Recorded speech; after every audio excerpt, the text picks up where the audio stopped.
Markas Angkatan Laut baru di bawah komando Laksamana tertinggi Sakazuki yaitu New Marineford. 2 tahun yang lalu, peperangan besar antara markas besar Angkatan Laut melawan bajak laut Shirohige telah dimenangkan oleh Angkatan Laut. Namun Marineford yang menjadi medan peperangan mengalami kehancuran. Tempat itu telah lama menjadi simbol keadilan, namun demi menghadapi era bajak laut, pemerintah dunia telah mendirikan benteng yang lebih kuat lagi. Tempat yang berperan sebagai gerbang masuk dunia baru dan juga simbol keadilan baru. Itulah New Marineford. Fujitora, hai! Di dalam sana, Akainu marah-marah karena mendapat laporan kalau Fujitora telah kembali ke Merejoa. Padahal saat insiden Dressrosa, ia melarangnya berlabuh ke markas Angkatan Laut manapun sebelum membawa kepala Luffy dan Law. Maka dari itu, Akainu memerintahkan T-Bone untuk mengusir Fujitora.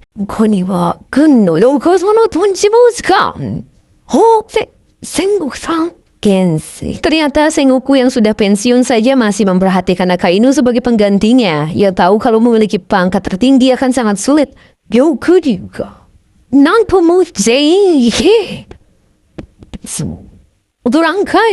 Kizaru yang masih nongkrong di tempat Akainu juga diperintah pergi saja.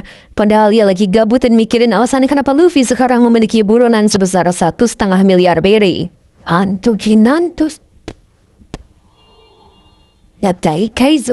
Mendengarnya membuat Akainu semakin kesal. Seharusnya peperangan Marineford 2 tahun lalu sudah mengakhiri era bajak laut ini.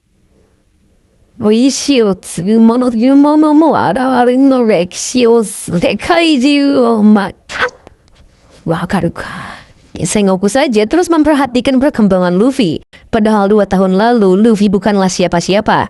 Yang artinya gelombang dari era bajak laut sekarang semakin besar.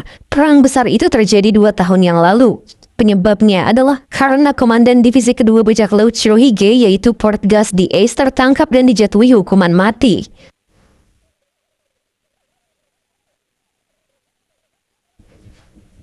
Pertempuran itu bermula di penjara khusus bawah laut Impel Down. Selama 20 tahun terakhir, tak seorang pun berhasil kabur dari benteng besi ini. Dan yang ditahan dan menunggu hukuman matinya adalah Ace. Untuk menyelamatkan Ace, Luffy menyusup ke dalam Impel Down di saat Angkatan Laut disibukkan oleh Shirohige. Dalam perjalanannya menyelamatkan Ace, Luffy bertemu dengan berbagai teman.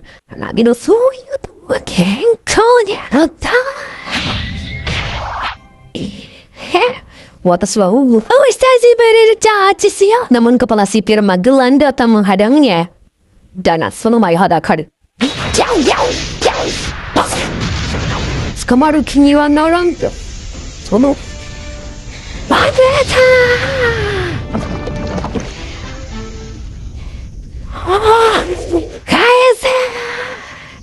Di pertarungan itu, Luffy sudah dipastikan akan tewas dalam 24 jam ke depan oleh racun Magellan. Yang telah menyelamatkan Luffy dari racun yang telah menyebar di tubuhnya itu adalah pengguna buah iblis Horu-Horu yaitu Emporio Ivankov.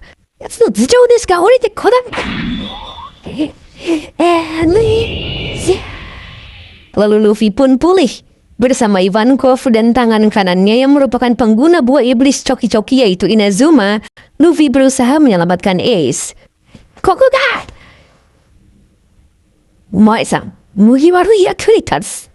Lalu di sana Luffy juga bertemu dengan sang kesatria laut Jinbei. Luffy si topi jerami menjadi penyusup pertama dalam sejarah Impel Down.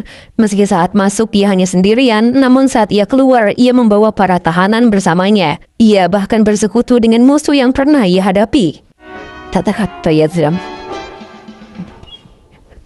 Menurut Sengoku, setiap Luffy melakukan sesuatu yang mengerikan, keajaiban selalu terjadi.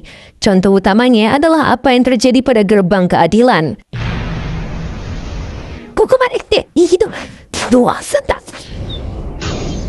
Gerbang keadilan yang tak bisa dibuka itu tiba-tiba terbuka sendiri. Yang ternyata Bon Clay mengorbankan dirinya untuk stay di Impel Down dan membuka gerbang keadilan dari ruangan Magellan. Di sini juga momen perpisahan haru dan ikonik bagi Luffy dan Bon Clay. Arigatou! Iya, Rutekaya. Untuk mengalahkan Shirohige, Angkatan Laut memancingnya keluar dengan pengumuman eksekusi Ace. Angkatan Laut memanggil semua kekuatan terbaiknya dan siap untuk perang. The Ace. Di sini juga diumumkan pada dunia bahwa Port Gas The Ace adalah anak kandung dari Raja Bajak Laut Gold Roger. Gold Roger.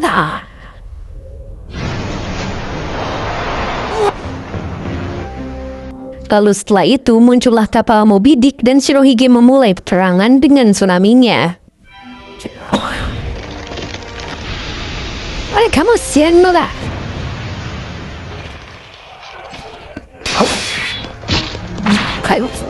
Banyak momen epik di peperangan ini, salah satunya ketika Zuzu menahan tebasan kuat Mihawk.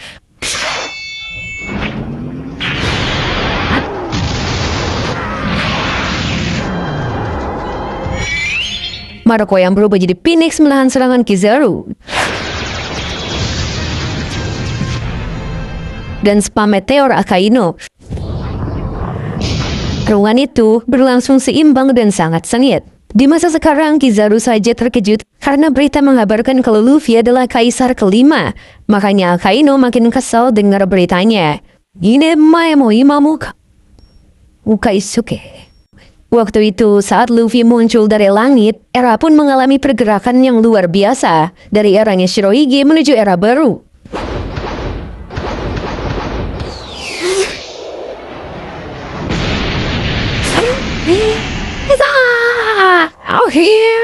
Apalagi momen di mana Luffy membentak Shirohige yang jelas menakutkan untuk semua orang. Ego to kija inut.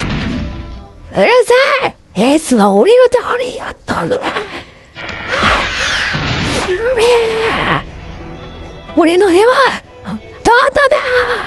Tekan Luffy juga membuat Shirohige meminta Marco untuk mengawal Luffy menuju Ace. Luffy yang membuat kerugian besar terhadap Impel Down bertemu dengan Shirohige. Saat itu, bagi Angkatan Laut, ia menjadi lawan yang tak boleh dibiarkan lolos. Akaigu, keste mai tekstu ma.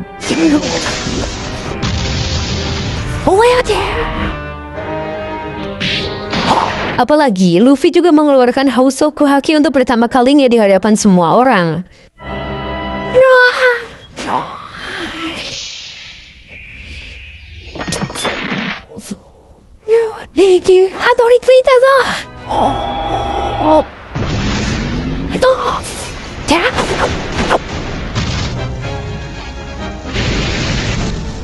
Awalnya, Luffy dengan bantuan Galdino berhasil membuat Ace terlepas dari ikatan dan bebas.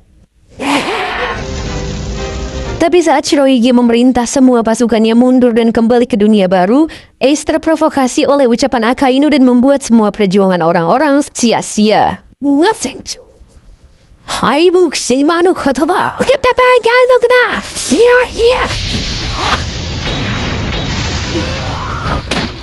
Tapi saat Akainu hendak membunuh Luffy, Ace mengorbankan dirinya sendiri. Madas!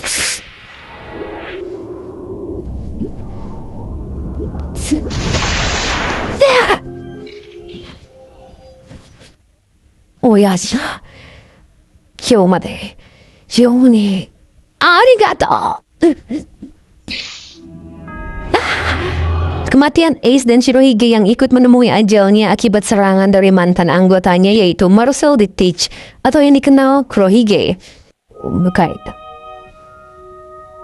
Luffy dan para sekutunya terpojok oleh serangan habis-habisan Angkatan Laut. Dan yang muncul di tengah kekacauan dari akhir peperangan Marineford adalah Akagami Shanks. Mutsutame, Arab? Kami. Di sana, Shanks akan mengambil alih pemakaman Ace dan Shirohige agar kematian mereka tak ditayangkan lebih jauh ke penjuru dunia. Tachi ni makasete morau. Soitsura mane wa sasenai. Kamawa, entah mengapa karena Shanks yang meminta, Sengoku menyetujuinya dan peperangan pun berakhir sampai di sini. Wadidah! Berakhirnya peperangan itu sekali lagi membuat semangat para bajak laut tersulut. Sekarang, Sengoku tak menyangka bahwa keberadaan Luffy si topi jerami akan berpengaruh besar terhadap perubahan era. Ditambah lagi kata-kata terakhir Shirohige yang menyatakan kalau One Piece benar-benar ada. Wantiswa Hitsuzai Suru. Meskipun sudah dipindah, New Marineford masih menjadi penjaga gerbang tanah suci Mirajoa, tempat para Tentri Beto tinggal. Tempat lama di mana perang besar terjadi, sekarang berubah fungsi menjadi cabang Jiwan. Dua markas angkatan laut tersebut dibangun di kedua sisi Red Line agar bisa melindungi Mirajoa dari serangan musuh. Sekarang kita beralih ke Red Port. Dua pelabuhan besar seperti ini dibangun di kedua sisi Red Line juga. Tempat ini menjadi rute yang aman bagi pemerintah dunia untuk pergi ke sisi dinding yang lain. Di sini terdapat lift yang digunakan untuk naik ke tanah suci Mirajoa yang dinamai Bondola. Sekarang banyak kapal kerajaan yang akan berlabuh di sana untuk mengikuti reverie. Pertama ada Raja Bir dari kerajaan Roshuan. Ada Putri Marolan dari kerajaan Tajin. Raja Taku dari kerajaan Shisano. Raja Hamburger dari kerajaan Bellywood. Kapal Garp yang mengawal kerajaan Ryugu juga berlabuh, yang artinya Raja Neptune dari kerajaan Ryugu telah sampai di sana. Saatnya Neptune, tiga anak dari Raja Neptune juga turut hadir. Walau masih malu, Shirahoshi juga memberanikan diri untuk keluar dari tunggangannya. Hai Tess. Sudah 200 tahun berlalu, sejak kerajaan Ryugu bergabung dengan pemerintah dunia, mereka baru menghadiri reverie satu kali saja. Jadi ini adalah peristiwa besar.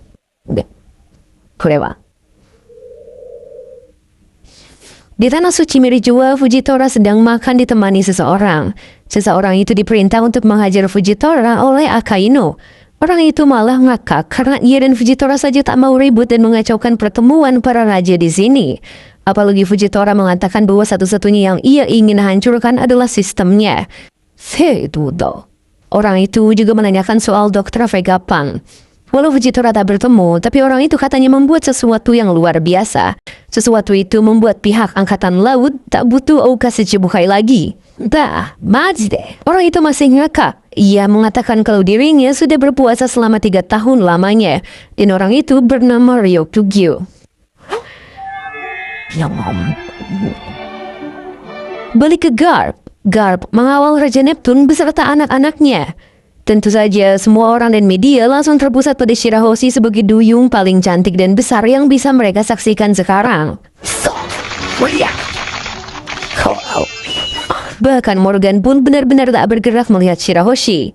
Raja Neptune juga berbicara pada Garp. Kalau anaknya itu kenapa jadi sangat populer? Garp memberitahu kalau di daratan ada rumor bahwa putri kerajaan Ryugu secantik Ratu Bajak Laut Buah Hancock. Melihat Shirahoshi secantik itu pasti melebihi ekspektasi orang-orang. Shinjo, dia mau uasa.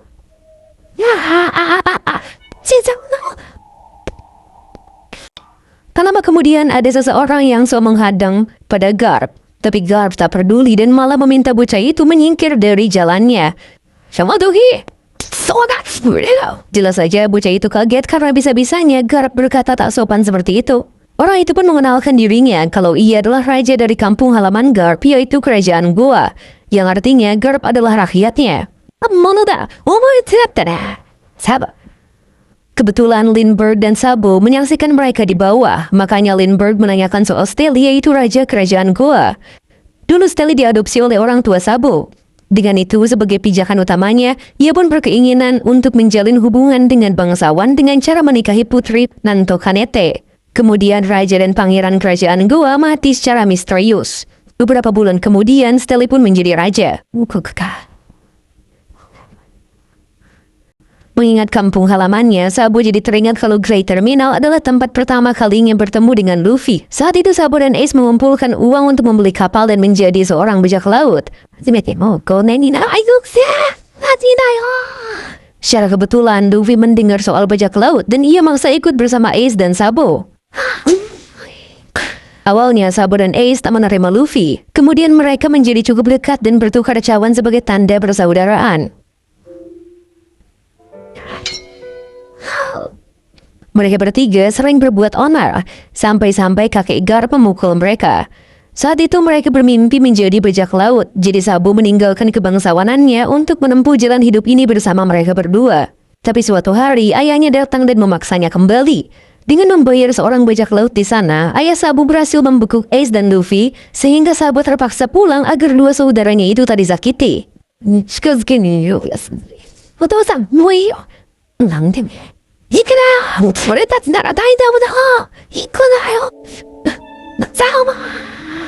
Setelah balik, ternyata kedua orang tuanya sudah mengadopsi Stelly. Disitulah Stelly memberitahu kalau Great Terminal akan dibakar habis agar tak mengganggu pemandangan. Mengetahui hal itu, Sabo berusaha memberitahu Ace dan Luffy, tapi ia keburu dihajar para penjaga. Tak disangka, Dragon menemukan Sabo yang terkapar. Di sana Sabo mengatakan kalau bau kota ini jauh lebih busuk daripada Great Terminal. Bau itu berasal dari orang-orangnya yang busuk. Dragon yang mendengar ucapan Sabo cukup terkejut karena akhirnya ia menyaksikan seorang bocah berkata seperti itu. Sampai suatu ketika Sabo berlayar sendirian dan meninggalkan segalanya. Tapi karena ada seorang Tenryubito yang hendak mengunjungi kerajaan Goa, Sabo ditembak dengan alasan menghalangi jalan Tenryubito itu.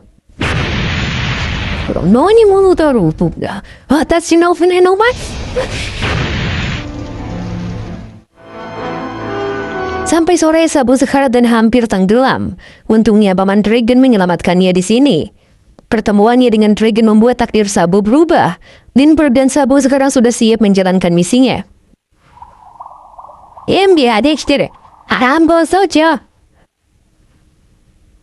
Kita beralih ke kapal Sunny. Di sana, Luffy juga menceritakan hal serupa pada teman-temannya. Tak heran ia juga bisa merasakan kesedihan Luffy dan Ace saat tahu Sabo mati. Karena saat Pedro tewas kemarin, ia juga sangat sedih. Luffy hanya tersenyum. Yang banyak menangis di masa lalu adalah dirinya. Ia benar-benar ingin menjadi kuat agar orang-orang di dekatnya tak mati seperti Sabo. Sementara Ace menegaskan pada Luffy untuk terus berjuang dan tetap hidup demi Sabo. Karena mimpi mereka menjadi seorang bajak laut dan menggapai kebebasan. Ziyu to wa hantai no ika, Luffy. Suatu ketika Luffy pun bertumbuh dan mulai berlayar dengan perahu kecilnya, lalu akan menjadi raja bajak laut. Begitulah cerita Luffy di masa lalu. Teman-temannya kagum sama Luffy, karena kalau dipikir-pikir, Sabo yang Luffy anggap kakak sendiri adalah orang nomor 2 pasukan revolusi. Bapak Luffy sendiri adalah pemimpinnya. Ace juga kapten divisi kedua bajak laut Shirohige. Ditambah Ace adalah anak kandung raja bajak laut Goldie Roger. Belum lagi kakak si Luffy yaitu Garp adalah pahlawan angkatan laut. Jadinya, keluarga Luffy bisa dikatakan isinya orang-orang kuat dan penuh privilege. Mendengar itu, Luffy cuma cangir-cangir kayak orang bodoh yang gak peduli sama privilege. Sabo tuh Tsunaga. Balik ke Sabo, ia menyelinap dan menangkap seorang penjaga. Tentu saja, ia akan menyamar menjadi penjaga tersebut.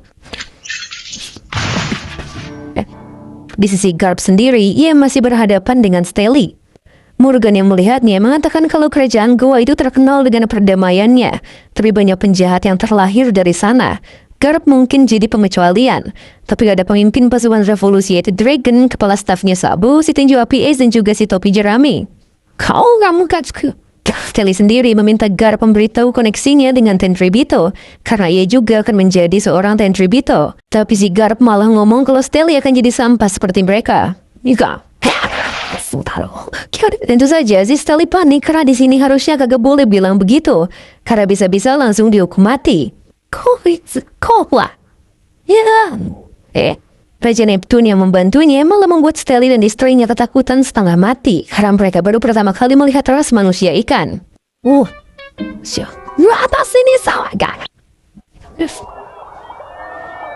Singkatnya, para raja dan ratu yang baru sampai tadi bersama-sama naik gondola untuk menuju tanah suci Merejoa di atas Red Line.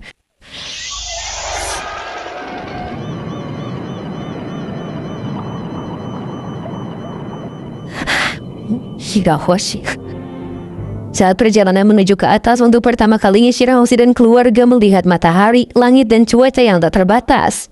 Mereka benar-benar takjub karena hal seperti inilah yang jadi impian para manusia ikan sejak dulu. Sebagai putri, Shirahoshi sangat ingin menunjukkan pemandangan seperti ini ke seluruh rakyat kerajaan mereka. Jika membaca Bilibili menanyakan perasaan koala karena kerajaan Ryugu ikut reverie dan mereka sebagai pasukan revolusi akan menyerang reverie. Koala menjawab bahwa ia tak masalah karena bukan pemerintah dunia yang mereka jatuhkan, melainkan Tenryubito itu sendiri.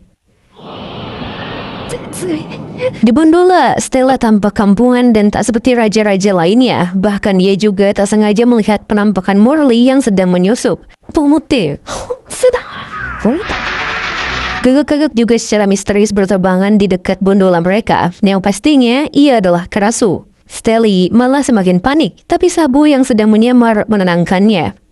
Untuk sampai ke konferensi dunia reverie di Merijoa, Shirahoshi dan para perwakilan lainnya menaiki bondola yang melalui red line tanpa hambatan. Asimatonyo. Tak lama kemudian bondola itu pun mencapai puncak red line. Para raja dan ratu turun dari bondola itu, lalu perwakilan kerajaan Ryugu diberikan sebuah gelembung yang lebih kuat agar bisa berjalan di atas daratan. Hai, Jongkyakwa. Dari sana, para tamu kehormatan pun harus menaiki tangga besar dan panjang yang berada di tengah lautan untuk sampai di pulau tertinggi dan terbesar. Gerbang besar pun terbuka, lalu pemandangannya membuat para raja dan ratu takjub. Tempat ini merupakan tempat tinggalnya para keturunan pencipta dunia, dan nama dari pulau menakjubkan ini adalah Tanah Suci Merijoa. Karena menuju kastelnya masih sangat jauh, para tamu dipersilahkan untuk menaiki semacam travelator. Walaupun tak perlu capek menuju kastelnya, Fukaboshi memilih berjalan kaki dan mengajak Shirahoshi serta lainnya untuk jalan saja agar bisa melihat hutan. Subarashi. Melihat keputusan Raja Ryugu yang aneh, Stelly malah berpendapat kalau mereka takut dengan teknologi modern. Setelah keluar dari area travelator, Fukaboshi merasakan hal yang tak enak dengan travelator itu.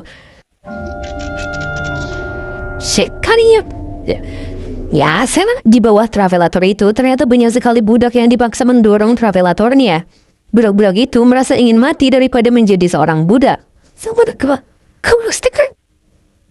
Di kediaman Tenryubito, seorang Tenryubito melihat Shirahoshi dari kejauhan. Karena bagi mereka, seorang duyung adalah sesuatu yang spesial.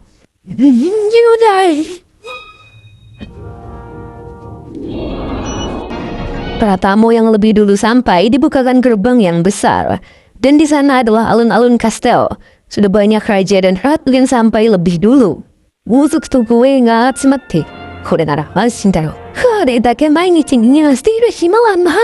Bahkan para pengawal pemimpin juga berkumpul di sana. Raja Neptune juga bisa berbaur dengan baik. Selain itu, karena kecantikan Shirahoshi, para raja dan pemimpin menawarkan putra mereka satu persatu untuk melamar Shirahoshi.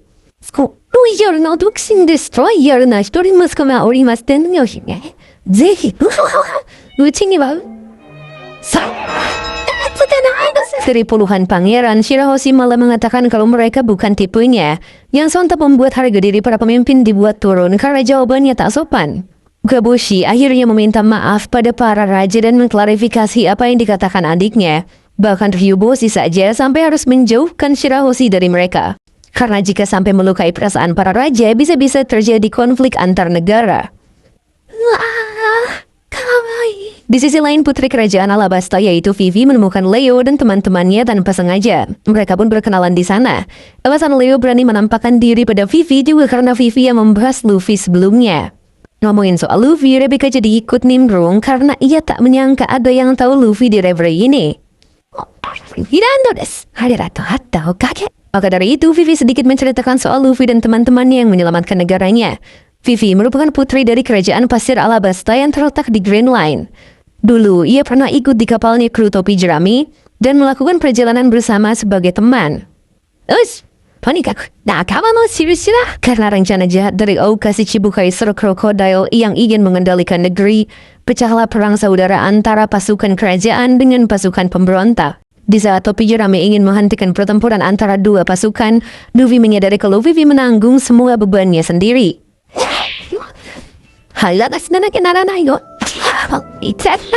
Mereka berdua sempat adu pukul dan berdebat. Padahal Luffy bermaksud agar Vivi tak menanggungnya sendirian. Karena sekarang ada dirinya dan teman-temannya yang akan membantu. Jadi tak perlu sampai mengorbankan diri sejauh itu. Untuk menghentikan perang saudara, kelompok topi jerami dan Vivi pergi menuju ibu kota Alubarna. Namun di sana mereka dihadang oleh krokodil.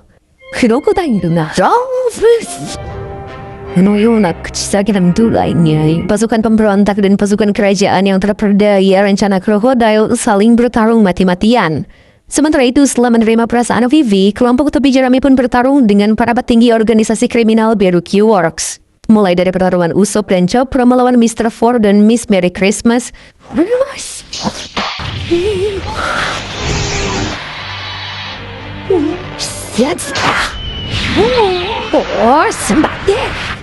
Duel Sanji dan Mr. Two Bone Clay.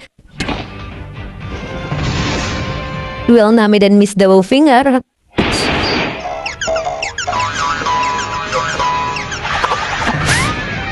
Lalu Zoro dan Mr. One Das Bones. Di momen itu, Vivi juga dilempar oleh krokodil dan hampir tewas. Namun untungnya Luffy menaiki Pel menyelamatkan Vivi.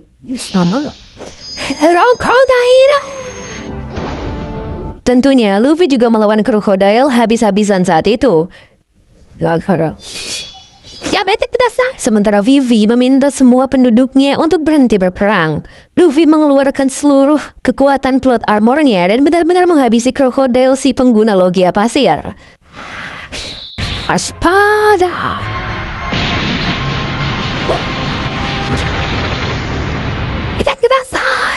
Rencana krokodil telah digagalkan oleh Luffy dan yang lainnya, dan akhirnya kerajaan Alabasta berhasil selamat. Akan tetapi, kelompok topi jerami tidak mendapatkan pujian atas keberhasilan itu, karena pemerintah memberitahukan hal itu sebagai keberhasilan dari Angkatan Laut. Setelah semua itu, Vivi akhirnya gundah. Ia ingin berlayar bersama Luffy, tapi di sisi lain, ia juga seorang putri kerajaan. Sampai akhirnya, Vivi menemui titik temu kapal topi jerami saat hendak pergi dari Alabasta. Bukannya untuk ikut, tapi ia berniat mengucapkan selamat tinggal pada Luffy dan lainnya. Selain terima kasih dan tak bisa meninggalkan negerinya, Vivi masih bertanya apakah ia juga teman dari mereka. Sabta. Rata bisa menjawabnya dengan berteriak. Luffy dan lainnya mengangkat lengan dengan tanda yang sudah dibuat saat itu, yang artinya Vivi juga bagian dari mereka. Bagi Vivi, Luffy dan lainnya tidak ingin dianggap pahlawan. Dan karena harga buronan mereka, lalu omongan orang-orang, mereka terus mendapatkan kecaman. Cerita itu membuat Rebecca dan Leo menangis karena bagi mereka kelompok topi jerami sangat istimewa. Tiba-tiba saja Shirahoshi juga nimbrung karena tak sengaja mendengar percakapan tentang Luffy. Tanpa pikir panjang, Shirahoshi mengatakan kalau dirinya sangat berhutang budi pada Luffy. Mereka bertiga pun mengangkat jempol karena memang punya hutang budi pada Luffy.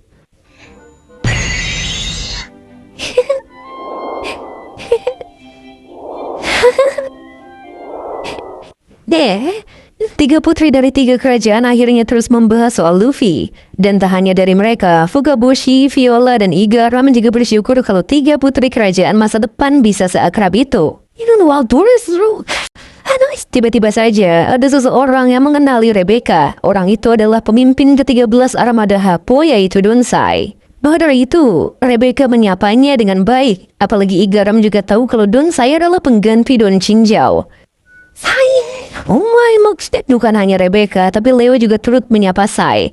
Karena mau bagaimanapun, Sai dan Leo merupakan dua pemimpin divisi di bajak laut topi jerami. Bukan hanya mereka, Wapol tampaknya hadir di acara reverie ini. Sekarang Wapol memimpin kerajaan jahat Black Drum bersama istrinya bernama Cinderella. Tentu saja Vivi mengenal Wapol dan merasa aneh mengapa Wapol berada di sini.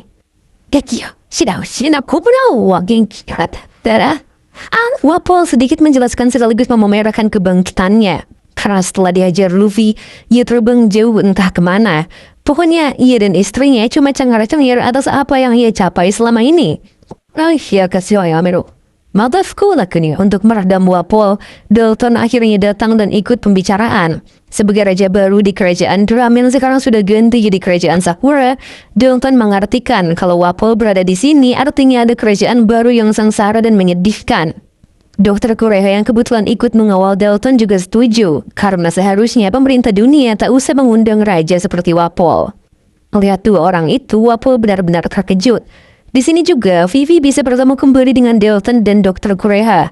Melihat hal itu, Shirahoshi juga bertanya pada Vivi, yang ujung-ujungnya si Vivi cerita sedikit soal pengalamannya berpetualang bersama kelompok topi jerami. Dalam perjalanan mereka ke Alabasta untuk menyembuhkan Nami yang sakit, mereka berlabuh di pulau musim dingin. Saat itu, kerajaan Drum sedang carut-marut, makanya Dalton sebagai penjaga kerajaan sangat waspada pada pendatang. Apalagi bajak laut, sampai-sampai pasukannya melukai Vivi saat itu. Tapi Vivi dan Luffy tak melawannya, karena mereka lebih peduli pada Nami dan meminta bantuan Dalton untuk meminta bantuan seorang dokter. Nami salah. Nah, untungnya, Dalton cukup baik dan mengajaknya masuk ke pulau itu. Saat itu, pulau musim dingin sedang dikuasai oleh seorang Raja Wapol yang kejam. Tapi suatu hari, saat bajak laut menyerang pulau itu, bukannya bertarung sebagai Raja Wapol malah melarikan diri. Yang melindungi rakyatnya adalah bawahan di kerajaannya, yaitu Dalton. Tapi Wapol yang menunggu kepergian bajak laut itu kembali ke pulau bersama bawahannya. Saat kembali, di atas kastelnya ada bendera lain yang berkibar, di mana bendera itu milik orang yang membesarkan Chopper bersama Dr. Kureha dan mencintai negeri ini hingga akhir hayatnya, yaitu Dr. Shilulu. Dr. Kureha juga jadi teringat masa itu, di mana ia sudah menempati kastel itu saat Wapol kembali. Wapol yang tak terima ada bendera lain di atas sana berusaha menghancurkannya, dan Chopper benar-benar marah pada Wapol.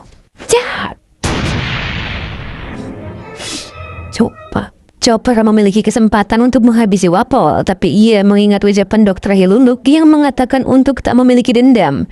Karena di negara ini penduduknya sedang sakit dan penyakit itu juga diderita oleh rajanya. Saat itu Luffy terus memegangi bendera itu walaupun Wapol terus menyerangnya. Untuk mengakhiri semua ini, Luffy akhirnya mementalkan Wapol entah kemana. Dan di momen itu juga kerajaan Drum resmi runtuh.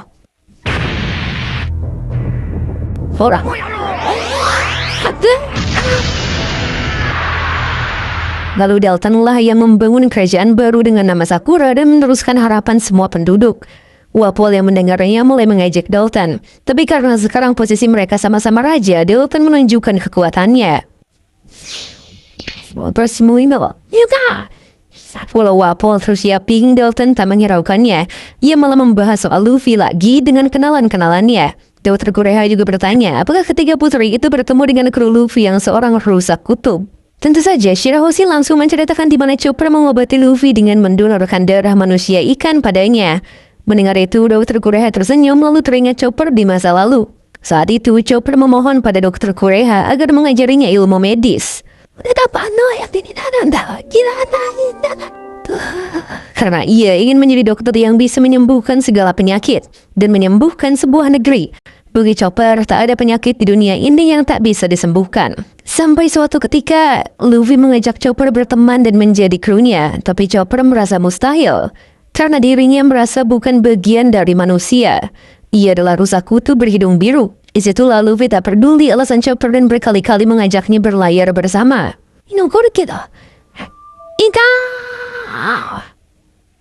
Karena tak ada manusia yang menerima sebegitunya seperti Luffy dan teman-temannya, Chopper akhirnya berubah pikiran. Ia meminta izin pada Dr. Kureha untuk pergi dari kastel dan menjadi seorang bajak laut. Di saat itu, Dr. Kureha menolaknya mentah-mentah. Tapi yang sebenarnya Dr. Kureha katakan tak sesuai isi hatinya. Karena aslinya Dr. Kureha sangat mengizinkan Chopper pergi. Hanya saja ia menutupi air matanya dengan sebuah amarah. Bahkan ia juga telah menyiapkan peralatan medis dan baju ganti untuk Chopper saat Chopper kabur dari kastelnya. Maka dari itu Dalton memastikan apakah Kureha benar-benar ingin berpisah dengan cara seperti itu. Dr. Kureha juga menyiapkan sebuah peledak yang isinya seperti kembang api besar. Di mana peledak itu adalah ciptaan Dr. Hiluluk yang merupakan bunga sakura. Sesuai janji, Dr. Hiluluk akan memekarkan bunga sakura di negeri musim dingin ini agar menyembuhkan hati semua orang.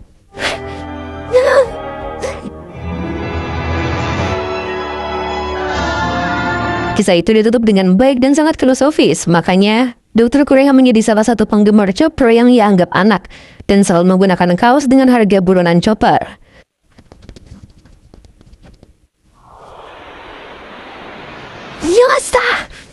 Sedikit beralih ke Sunny. Saat Carrot lengannya teriris, Chopper dengan sigap mengobatinya. Makanya Carrot memuji Chopper karena tak ada penyakit atau luka yang tak bisa disembuhkan. Chopper yang mendengarnya hanya menjawab kalau ilmunya itu berasal dari dokter terhebat di dunia. Balik ke Merijoa, Leo masih mengobrol dengan Don Sai. Saat ini, Sai masih mengabdi pada kerajaan Kano, tapi setelah menyelesaikan tugas pengawalan ini, ia dan armadanya akan memutuskan ikatannya.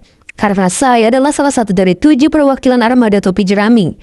Katanya juga, anggota mereka yang lain seperti bajak laut Triple X dan bajak laut raksasa sudah bersiap membantu Luffy sebagai ayah atau bos mereka di masa depan. Di sisi lain juga, orang Lumbus menjadi bagian dari armada besar topi jerami, meninggalkan kerajaan Standing, dengan alasan akan membayar hutang pada seseorang. Selain itu, ada Bartolomeo juga yang sedang menyebarkan souvenir topi jerami dari pulau ke pulau. Hal itu mereka lakukan demi mendukung semua tujuan bos mereka. Di sisi lautan lain, Sulaiman yang ikut di kapal Cavendish agak was-was karena ada 2 kapal bajak laut yang mengikuti mereka. Cavendish sebagai kaptennya malah santai-santai karena ia adalah mantan pangeran kerajaan Bourgeois dan seluruh wanita tergila-gila padanya sampai tak mau menikah dengan pria lain. Cavendish diusir dari negerinya sendiri akibat terlalu populer. Jadi mereka tak perlu menyerang 2 kapal pengikut itu karena bukan musuh mereka. Balik ke Leo dan Sai. Kata Sai, bos besar mereka sudah pasti bisa mengalahkan orang yang lebih gila dari Doflamingo. Makanya mereka sebagai kesatuan armada besar harus bertambah kuat juga. Penjara bawah laut Impel Down, level terendah adalah level 6 yang menahan para kriminal yang dianggap sangat berbahaya. Tempat itu disebut neraka abadi. Luffy masih cengar-cengir dan kesepian di sana. Ia terus berasumsi bahwa dirinya akan dibunuh Magellan atau siapapun karena tahu rahasia Merijoa.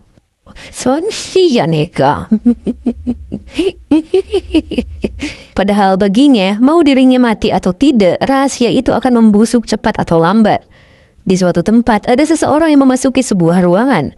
Orang itu membawa poster Luffy dan memandangi sebuah topi jerami raksasa di sana.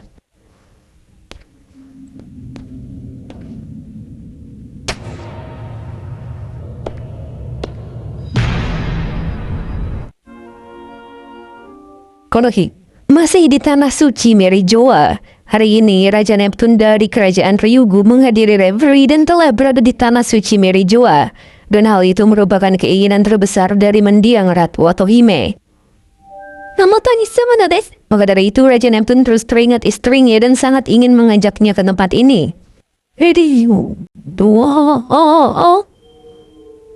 Di Kastil Pangea, Raja Steli diajak seseorang untuk melihat singgasana kosong atau Empty Throne. Singgasana itu menjadi pusat dunia, dan sekarang sebagai Raja Kerajaan Goa, Steli akan melakukan sumpah di sana.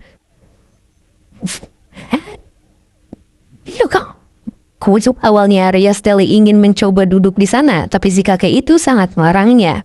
Karena tak ada seorang pun yang menduduki singgasana kosong tersebut. Meski seluruh raja di dunia ini memiliki kedudukan setara, semua raja bersumpah di sini untuk tidak menduduki singgasana tersebut. 20 senjata yang melindungi singgasana tersebut menjadi simbol bahwa ke-20 pendiri dunia telah bersumpah di sini 800 tahun yang lalu. Singgasana tersebut berada di pusat dunia. Kekosongan singgasana tersebut juga menjadi simbol perdamaian. Para pemilik otoritas tertinggi di dunia yang berada di atas Tenryubito, yaitu para Gorosei, tak mengizinkan ada yang mendudukinya. Karena dunia itu tidak dipimpin oleh satu raja. Raja Steli pun dipersilahkan untuk segera bersumpah, tapi ia malah ingin menguasai dunia dengan duduk di sana. Balik ke alun-alun umum. Tampaknya seorang Tenryubito, yaitu Saint Carlos, hendak membawa Shirahoshi. Tentu saja semua tamu panik, bahkan Raja Neptune saja hanya bisa menahan emosinya yang membara. Vivi berniat membantunya, namun semua raja dan ratu di sana menahannya karena yang melakukan hal itu adalah seorang Tenryubito. Apalagi Sai memberitahu Rebecca kalau Rebecca sampai ikut campur, maka Dressrosa bisa dilenyapkan. Raja Neptune sendiri hanya bisa mencengkram lengannya. Ia benar-benar tak bisa menahan diri.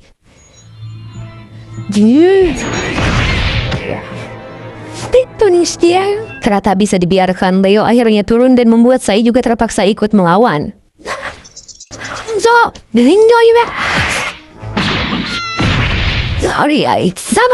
Namun mereka langsung dilempar oleh Rob Lucy dari Cyberpol Aegis Zero. Selain itu ada Kaku dan juga Stussy. Cyberpol adalah organisasi rahasia yang berada langsung di bawah kendali pemerintah dunia. Di antara organisasi tersebut, Aegis Zero memiliki kekuatan tempur terhebat dan terkuat. Lalu pria yang bernama Rob Lucy dan juga Kaku ini adalah mantan anggota CP9, yaitu divisi lain pasukan Cyberpol. Mereka juga pernah berurusan dengan kelompok topi jerami. CP9 menangkap Nico Robin yang dianggap sebagai seseorang yang berbahaya, lalu membawanya ke Pulau Keadilan yaitu Enies Lobby.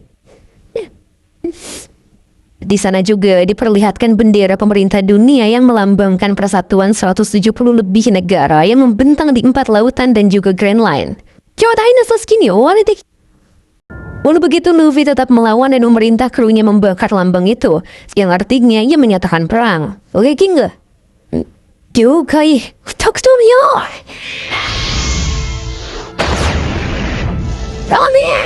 Luffy juga meminta Robin jujur kalau sebenarnya Robin masih ingin hidup dan berlayar bersama. Dengan begitu Robin bisa mengungkap isi hatinya pada sang kapten dan rekan-rekannya.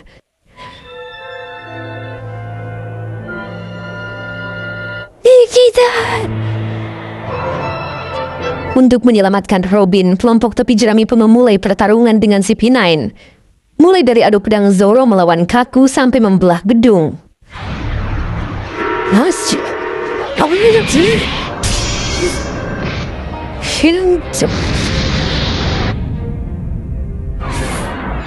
Di pertarungannya melawan CP9, kekuatan Luffy meningkat drastis.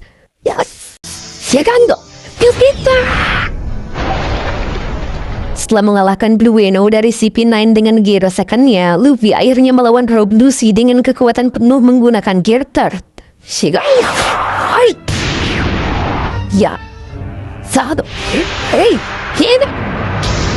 Di tengah pertarungan sengitnya dengan Lucy, kekuatan Luffy terus meningkat dari gear second ke gear third. Tapi peningkatan tekniknya juga memiliki resiko yang besar. Dengan penuh kekuatannya, Luffy akhirnya memenangkan pertarungan itu dari Lucy.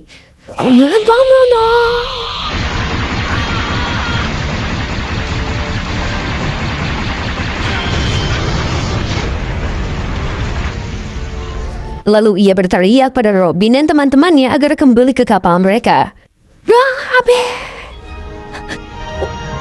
Setelah dikalahkan oleh Luffy, Rob Lucy pernah sekali menghilang. Namun kembali lagi menjadi anggota Cyberpol dan menjadi anggota dari agen pemerintah terkuat yaitu Aegis Zero. Balik ke masa sekarang, Lucy melempar Leo dan Sai. Ia juga mengatakan kalau Tenryubito adalah dewa yang menciptakan dunia ini. Semua yang ada di dunia adalah miliknya. Jika dewa sudah menginginkan sesuatu, maka mereka harus menyerahkannya. Luffy yang mendengarnya langsung menjawab kalau alasan itu tak masuk akal. Tapi bagi Lucy, dewa tak membutuhkan alasan yang masuk akal. Saking marahnya, Raja Neptune sampai tak bisa menahan air matanya. Ia langsung mengingat impian sang istri, di mana dunia yang istrinya impikan untuk bisa hidup berdampingan dengan manusia, dunia di bawah sinar matahari itu benar-benar tak bisa dilakukan. Vivi sampai menarik kerah Lucy, tapi Raja Neptune menahannya. Raja Neptune berterima kasih pada Vivi karena telah peduli. Dan sekarang sepertinya ia akan merelakan impian semua manusia ikan dan istrinya. Dengan begitu Raja Neptune memancarkan aura menyeramkan di sana. Kaido no jamu. Jika memang kehidupan di permukaan memang seperti ini, sepertinya ia tak bisa mengajak rakyatnya ke sini. Mengingat semua perjuangan istrinya di masa lalu, Raja Neptune tetap kesal dan marah.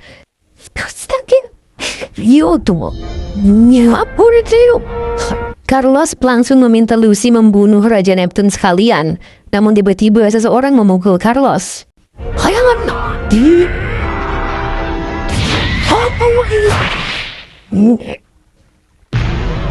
Tentu saja, orang yang memukul Tenryubito itu membuat panik semua tamu di sana. Orang itu juga meminta budak Carlos melepaskan Shirahoshi dan meminta maaf pada Raja Neptune dan semua tamu.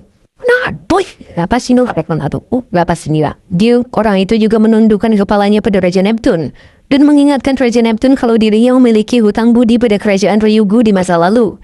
Yang ternyata ia adalah seorang Tenryubito yang 10 tahun lalu terdampar di kerajaan Ryugu. Saat itu, Tenryubito ini hendak dibunuh oleh semua manusia ikan untuk membalaskan dendam mereka. Tapi Ratu Otohime melarang rakyatnya walau terkena luka tembak. Oyaminasai!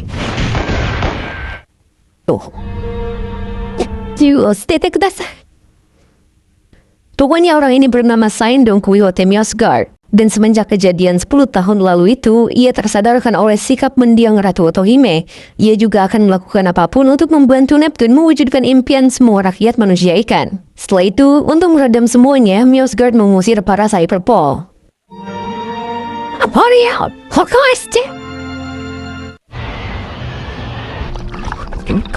Beralih ke suatu pulau, seorang Yonko, lebih tepatnya Kaido, sedang minum-minum dan bersantai.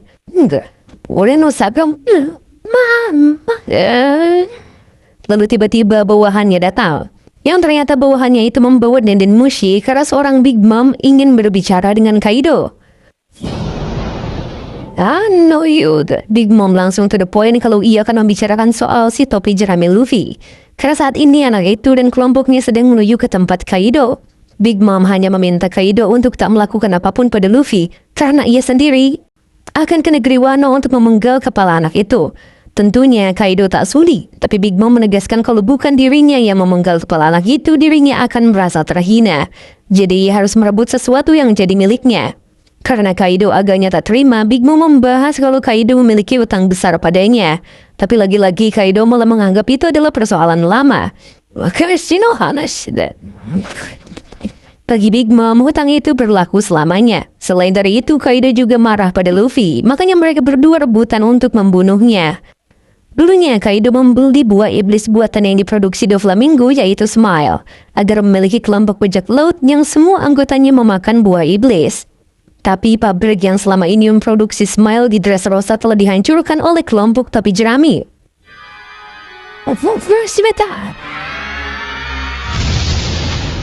Sejak saat itu, Kaido sudah marah pada Luffy dan Law.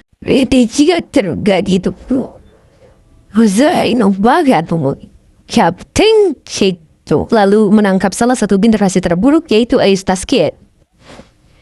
Dendam itu masih ada sampai sekarang. Dan jika Lin datang ke Wano, maka Kaido sendiri yang akan membunuhnya. Mina, kubi wa ore. Daripada ribut, Big Mom malah ngajak Kaido bekerja sama seperti di masa lalu.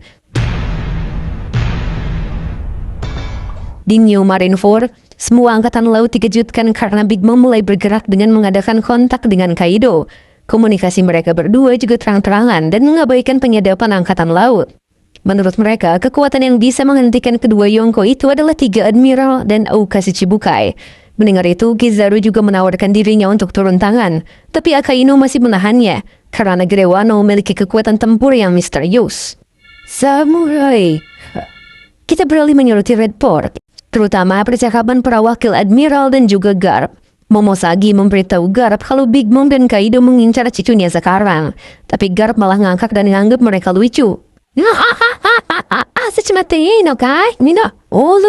Kata Garp, para pasukan kuat saat ini juga disibukkan mengawal para bangsawan karena sedang ada acara besar, yaitu Reverie. Chaton juga mengatakan kalau Big Mom mungkin saja sudah tahu bahwa angkatan laut sedang kekurangan pasukan kuat. Pendapat Laksamana tertinggi Akainu juga tak menjawab, karena Monokuni bukan negara afiliasi mereka. Jadi semua ini di luar hukum mereka. Demo Gap, Hina yang berada di sana juga merasa kalau kedua Yonko itu tak bisa dibiarkan. Apalagi mereka berdua lah yang menjadi alasan kalau Garp disebut sebagai pahlawan angkatan laut. Garp hanya nyengir dan teringat oleh Rocks. Ia juga memuji Hina karena walau masih muda, ilmu sejarahnya bagus. Kata Garp, sebelum eranya Roger, tak salah lagi kalau itu adalah eranya mereka. Tapi itu adalah kisah 40 tahun yang lalu. Jadi wajar saja kalau mereka semua khawatir. Karena jika kedua Yonko benar-benar bergerak, akan melampaui bayangan mereka. Pertanyaannya, apa itu Rocks? Tadi ragukan lagi bahwa Yonko Kaido memiliki hubungan yang dalam dengan Big Mom. Begitu pula dengan kebangkitan yang mereka takuti tersebut. Jika membahas perang Marineford, kejadian yang di luar bayangan mereka juga bermunculan satu persatu. Dan yang paling memicu adalah Luffy sendiri. Makanya semua orang tak menyangka ia akan jadi sebesar sekarang. Garp, yang tahu cucunya, mengatakan bahwa semua itu belum seberapa. Kenyataannya, bahkan setelah Perang Besar Marineford, Luffy masih menimbulkan kejadian-kejadian besar. Bersama dengan Jinbei, sang satria lautan, dan Rayleigh, sang raja kegelapan, ia dengan beraninya menampakkan diri di markas besar Angkatan Laut, lalu membunyikan lonceng sebagai penghormatan kepada Ace dan Shirohige. Kejadian itu menggemparkan para rookie yang harga burunannya melebihi 100 juta. Salah satunya Kid yang tak akan membiarkan Luffy mencolok. Namun Luffy memiliki maksud berbeda. Ia membuat pesan untuk teman-temannya yang tengah berpencar. Kelompok topi jerami bersumpah akan kembali lagi ke Pulau Sabaudi 2 tahun lagi. Dan masing-masing dari mereka pun mulai berlatih. Setelah menyelesaikan latihannya masing-masing, kelompok topi jerami bertemu lagi di Kepulauan Sabaudi dan pergi menuju Pulau Manusia Ikan. Mereka menyelamatkan Shirahoshi dan yang lainnya yang telah ditangkap, menghentikan bajak laut manusia ikan baru yang ingin melakukan kudeta. Mereka menyelamatkan kerajaan Ryugu dari kehancuran. Terlebih lagi, Luffy tak bisa menyerahkan pulau manusia ikan pada Big Mom, dan ia malah menantangnya, lalu berniat menjadikan pulau itu sebagai daerah kekuasaannya. Saat kelompok topi jerami memasuki dunia baru, mereka sampai di pulau misterius Pang Hazard, di mana dingin dan panas menjadi satu. Lalu, saat Luffy menjelajahi pulau, Luffy bertemu kembali dengan Trafalgar Law. Karena untuk bertahan di dunia baru hanya ada 2 cara, bergabung dengan Yonko atau menantang mereka. Karena tahu Luffy bukan orang yang mau diatur, maka Law mengajaknya beraliansi untuk mengalahkan Yonko Kaido. Hyakujiro no Kaido dan Luffy menyetujuinya selama bukan Shanks yang pertama. Lalu kelompok topi jerami dan bajak laut hati yang dipimpin oleh Law demi mengalahkan Yonko Kaido membuat aliansi bajak laut. Ditambah lagi bersama dengan samurai dari negeri Wano yaitu Kinemon. Mereka menyelamatkan Momonosuke yang merupakan putra dari daimyo besar negeri Wano. Mereka pun mengalahkan ilmuwan jahat yang merupakan mantan rekan Dr. Vegapunk yaitu Caesar Clown dan melepaskan anak-anak yang dijadikan kelinci percobaan.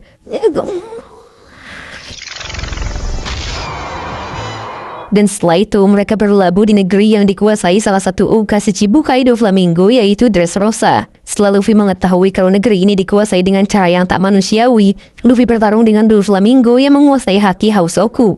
Lalu Luffy mengeluarkan teknik terbangnya yaitu Gear 4.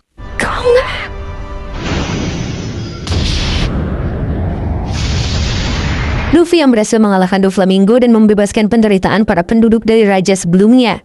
Berita dan rekaman video terkait situasi tersebut telah tersebar ke seluruh dunia dalam sekejap. Terlebih lagi, orang-orang kuat yang Luffy temui di Dressrosa yang ikut membantu menumbangkan Doflamingo berkumpul bersama di sisi Luffy dan membentuk armada besar topi jerami yang berjumlah 5.600 orang. Kemudian Luffy dan yang lainnya sampai di negeri berjalan yaitu Zou. Di sini mereka mengetahui kalau negeri Wano telah dikuasai oleh Kaido dan Shogun bawahannya. Kekmo, Tohomeda. Kaido oretachi wa Yonko Kai, dan di sana pembentukan aliansi pun resmi terwujud, yaitu bajak laut topi jerami, bajak laut hati, suku Ming dan samurai. Akan tetapi, agar merebut kembali Sanji yang terlibat dalam pernikahan politis, Luffy dan teman-temannya untuk sementara waktu menyusup ke Pulau Whole Cake yang dipimpin oleh Yonko Big Mom. Akhirnya Luffy dan yang lainnya bertarung melawan Big Mom. Big Mom yang murka mengejar mereka, tapi Luffy berhasil mengalahkan Katakuri yang memiliki harga burunan lebih dari 1 miliar berry.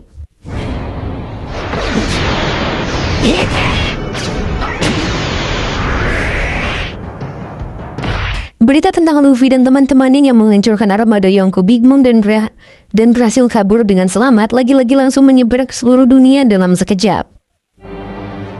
Luffy. Maka dari itu, para wakil admiral cukup terkejut karena Luffy memiliki burunan 1,5 miliar berry. Sedangkan Garp menganggap Luffy masih seumur jagung. Jika Naokyo, sementara itu di Tanah Suci Merijoa pun, hal tak terduga akan terjadi. Di ruang kekuasaan, kelima Gorosei melihat ke arah yang sama, yang sepertinya ada seseorang masuk ke ruangan mereka. Para Gorosei pun bingung, untuk apa orang ini datang jauh-jauh? Apalagi sekarang sedang referee, melihat statusnya orang ini selalu menghindari politik. Tapi karena orang ini sendiri yang meminta, maka mereka sedikit meluangkan waktu. Gorosei pun meminta prajurit keluar. karena mereka akan berbicara serius dengan orang ini. Dan orang ini ingin membahas orang bajak laut bersama para Gorosei. Aduh, kaizoku ni tsuite hanashi ga. Di Tanah Suci Miris Jawa terdapat kastil Pange yang memiliki 3 gerbang di luar gerbang utamanya. Semua gerbang telah dijaga dengan ketat. Salah satunya terdapat gerbang yang menuju negeri para dewa di mana Tenryubito bernaung. Saat itu Sabo berhasil menyusup dengan menyamar menjadi salah satu penjaga yang ditugaskan sebagai bantuan.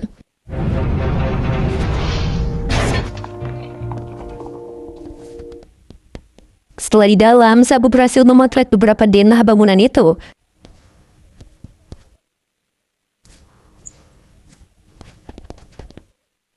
Walau kepergok beberapa penjaga, Sabo berhasil menyusup lebih jauh ke dalam bangunan tersebut dan menghajar yang menghadangnya.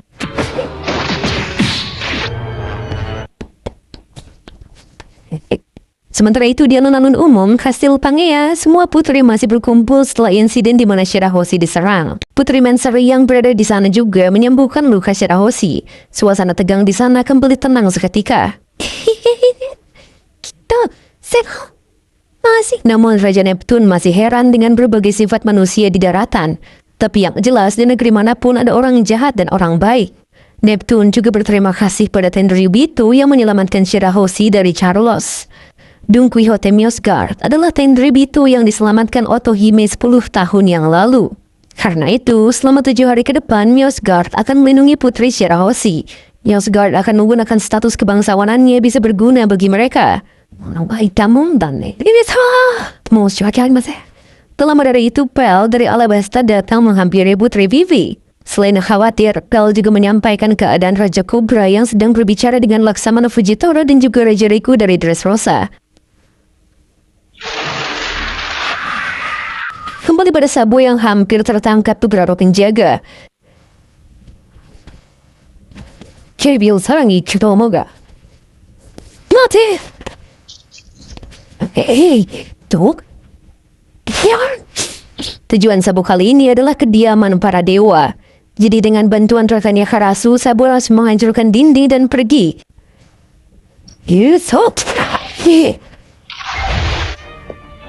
Percaya. Di sisi lain, gerbang Tenryubito kedatangan nenek Koni yang merupakan janda kerajaan Sorbet. Penjaga yang sudah mengenal nenek itu menyarankan untuk Koni kembali ke kastil, karena gerbang itu adalah gerbang menuju tempat tinggal Tenryubito.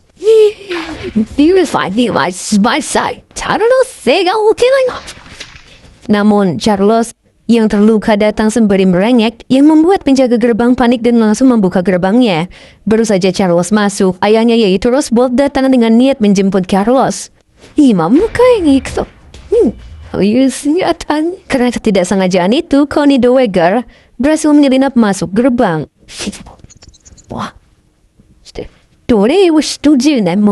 Setelah mengetahui pelakunya adalah Miosgard, Rosebold mengatakan jika ia adalah Tenryubito aneh rata memiliki budak manusia. Apalagi perilaku Miosgard sama seperti Don Quixote Homing yang turun ke dunia bawah 30 tahun yang lalu. Bagi mereka, keluarga Don Quixote benar-benar aneh sebagai Tenryubito. Dalam keadaan babak belur, Charles menyadari jika budak yang dinaiki ayahnya adalah Bartolomeo Kuma yang merupakan Shichibukai dan juga mantan raja kerajaan Sorbet. Bartolomeo Kuma dulunya adalah bajak laut dengan julukan tiran yang ditakuti semua orang. Tapi tak ada satupun yang mengetahui kehidupan aslinya. Sebagai Shichibukai, Kuma mendapatkan misi khusus dari pemerintah dunia untuk menghabisi kelompok topi jerami. Ia muncul di hadapan Luffy dan teman-temannya setelah taruhan berat di Thriller Bar.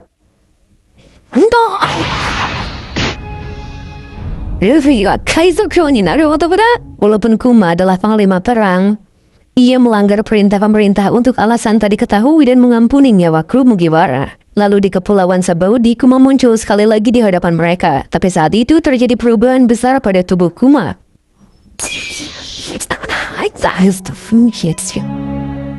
Ternyata sosok Kuma yang muncul di hadapan kru Mugiwara adalah salah satu senjata manusia, yaitu pasifista.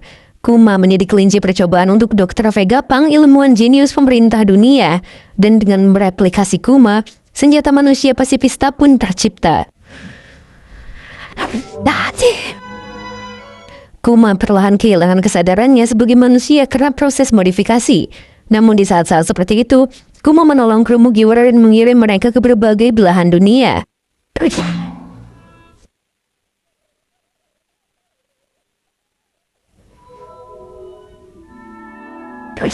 Hingga saat di Marineford, Kuma telah mencapai modifikasi final yang membuat dirinya benar-benar kehilangan kesadarannya. Makanya Ivankov yang mengenal baik Kuma tak digubris sama sekali, dan penjelasan Doflamingo membuat Ivankov terkejut.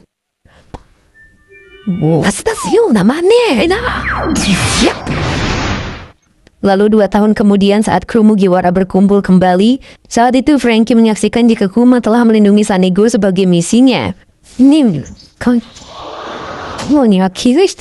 Lalu Riley memberitahu Frankie jika Kuma bekerja sebagai petinggi revolusioner.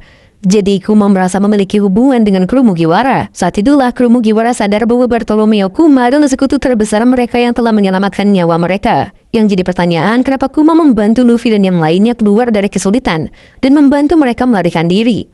Alasan Kuma memberi kesempatan itu belum dijelaskan sama sekali hingga sekarang. Sementara itu, kini Kuma dijadikan budak terkuat yang disewa bergilir oleh Tenryubito. Mereka menyiksa Kuma tanpa belas kasihan bagaikan hewan.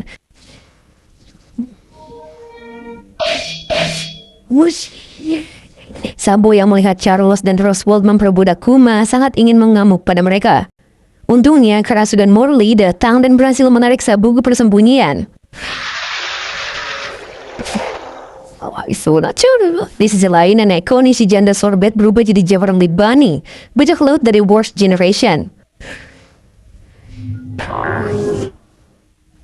Bunny terlihat meneteskan air mata saat melihat Kuma yang menjadi budak.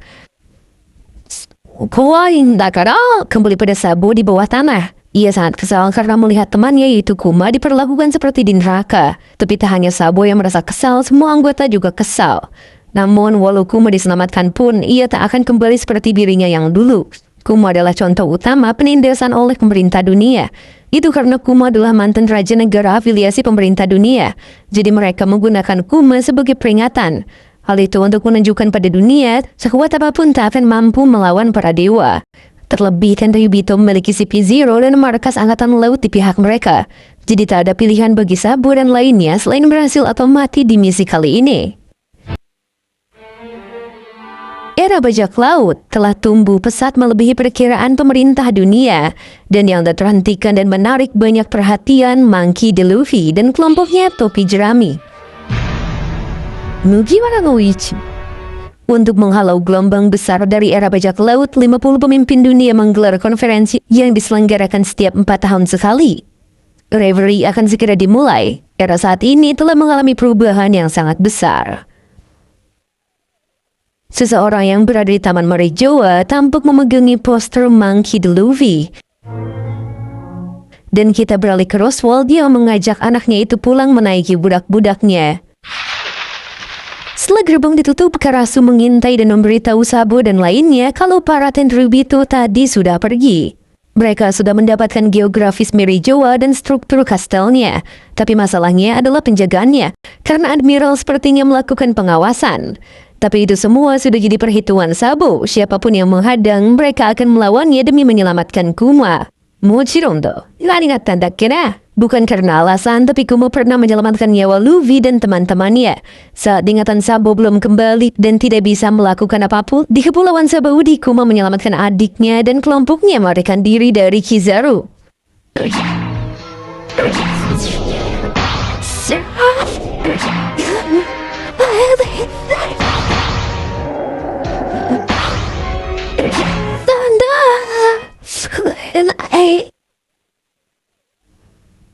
Mereka yang menghilang selama 2 tahun pun muncul kembali dan berkembang pesat. Mereka jadi sangat kuat. Kalau Kuma tak melakukannya, hal itu tak akan terjadi.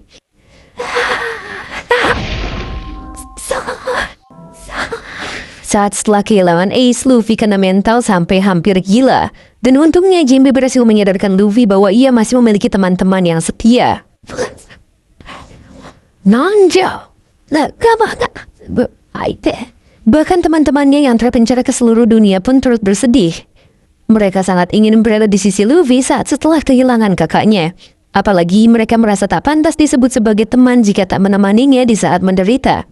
Tapi untungnya, semua teman-teman Luffy mengerti pesan tersirat pada koran setelah insiden Marineford. Hal itu memicu mereka berlatih lebih keras dari sebelumnya.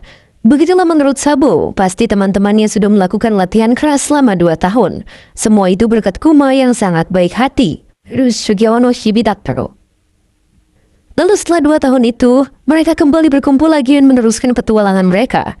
Mulai dari Nami yang sudah semakin kuat, Usopp dengan fisiknya yang berubah, Robin yang berhasil menipu para pengejarnya, Chopra yang hampir ketipu sama teman-teman palsunya, Sanji yang langsung refresh mata dan melihat wanita asli, Frank yang langsung ngecek Sunny, Zoro yang tersesat dan hampir ke Fishman Island duluan, dan Brook yang jadi artis besar lalu mengadakan konser terakhirnya dengan mengumumkan kalau kelompok topi jerami telah kembali dan akan mengguncang dunia. Dan sekarang, bajak laut topi jerami sangat sukses dan jadi sorotan dunia. Semua itu berkat Kuma dan akibatnya Kuma jadi seperti sekarang. Jadi, Sabo harus membalas kebaikan hati Kuma pada adiknya. Bukan hanya Sabo, tapi Morley, Karasu, dan Lindbergh akan siap membantu karena Kuma juga bagian dari revolusioner. Sampai no juga, kita beralih ke kapal Sunny. Carrot tampak aneh melihat Luffy yang tertawa sendirian sembari menatap poster buronannya. Hal itu disebabkan nilai buronannya naik 3 kali lipat dari sebelumnya, dan nilai itu adalah harga buronan dari bajak laut besar. Tak lama, Sanji mendapat koran terbaru, lalu mereka mendapat kabar kalau Reverie telah dimulai. Reverie memang sudah dimulai, terlebih lagi, lautan di dunia ini terbagi oleh dinding besar Red Line. Wilayah yang saat ini diarungi Luffy bersama teman-temannya adalah Grand Line, yaitu salah satu dari 4 lautan. Pemerintah dunia adalah organisasi besar, karena terdiri dari 170 negara besar yang tersebar di seluruh dunia ini. Di antara mereka, 50 orang raja dan ratu perwakilan akan berkumpul di Tanah Suci setiap 4 tahun sekali. 50 raja itu duduk di meja bundar. Di antara mereka juga saling mengobrol dan bertukar kabar soal negara masing-masing. Terlebih ada beberapa raja yang membahas soal Luffy karena bajak laut itu sedang jadi sorotan dunia. Setelah usaha membunuh Big Mom, kabarnya mereka sedang menuju Kaido, yang artinya negara yang akan jadi lulu lantas selanjutnya adalah negeri Wano. Tapi Wano bukan negara afiliasi pemerintah, jadi negara itu bebas hukum. Raja-raja yang belum tahu seperti apa bajak laut topi jerami sebenarnya berpikir kalau Luffy mengacau dan sama saja seperti bajak laut lain. Makanya, raja-raja yang sudah mengenal dan bertemu, seperti Raja Cobra dari Alabasta, Raja Delton dari Sakura, atau Raja Riku dari Dressrosa, hanya bisa sinis dan menutup mulut mereka. Rapat akhirnya dimulai dan pemimpin rapat kali ini adalah Raja Bellywood. Reverie tampaknya akan digelar dan berlangsung selama 7 hari untuk membahas masalah dunia. Pertemuan itu menentukan nasib dunia ini. Di lain tempat, kelima Gorosei tampak berjalan ke suatu tempat. Salah satu Gorosei mengatakan kalau Raja Alabasta meminta bertemu dengan mereka. Katanya, keluarga Nefertari adalah satu-satunya keluarga pencipta yang memutuskan untuk tetap berada di darat 800 tahun lalu. Dengan kata lain, mereka adalah pengkhianat. Takutnya, Raja Cobra menyadari sesuatu. Belum lagi soal insiden Big Mom dan Kaido. Menurut mereka, gelombang kekacauan sudah tak bisa ditahan lagi. Dan sepertinya memang diperlukan suatu pembersihan besar-besaran. Ini sama. Sedangkan di dalam kastil Pangea, tepatnya di Taman Bunga, seseorang yang dipanggil Yang Mulia Im Sama dikabari bahwa semuanya telah berkumpul. Setelah Im Sama pergi, terdapat 2 poster Luffy dan Teach, lalu 1 foto Shirahoshi. Selain itu, ada 1 foto lagi yang menunjukkan Vivi di lengan Im Sama. Im Sama berjalan ke atas tahta kosong dan duduk di kursi itu. Sedangkan kelima Gorosei langsung bersujud pada Im Sama. Kata mereka, jika Im Sama sudah memutuskan namanya, maka segera beritahu mereka. Sekarang kita menyuruti flashback Shirohige. Karena episode ini akan berfokus pada Marco si Phoenix. Katanya, sejak kecil Shirohige memiliki suatu keinginan. Yang mana keinginan itu adalah memiliki keluarga. Nah, di dunia baru, tepatnya di suatu tempat, pengikut Nekomamushi, yaitu para suku Ming, sedang ngecek keadaan kota yang sudah hancur akibat perampokan. Mereka jadi bertanya-tanya apa yang sebenarnya terjadi pada kota ini. Dan masih di tempat yang sama, para suku Ming juga memuji navigasi Tuan Nekomamushi. Apalagi mengingat tuan mereka pernah berlayar dengan Raja Bajak Laut. Mereka juga menunggu Nekomamushi sampai tuan mereka kembali membawa Marco. Marco adalah mantan divisi 1 Bajak Laut Shirohige. Ia juga sangat terkenal. Para pasukan Nekomamushi ini juga tak menyangka kalau Marco adalah teman dekat tuan mereka. Katanya juga, di sisi lain gua yang berada di balik air terjun itu ada desa yang damai. Dan sekelompok prajurit seperti mereka tak bisa sembarangan masuk.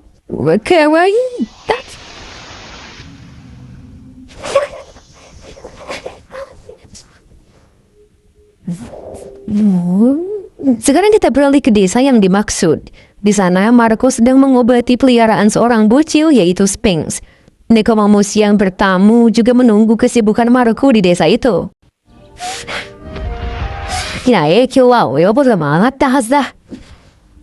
Berkat pengobatan dengan kombinasi buah iblis Phoenix-nya, Marco berhasil mengobati seekor Sphinx itu.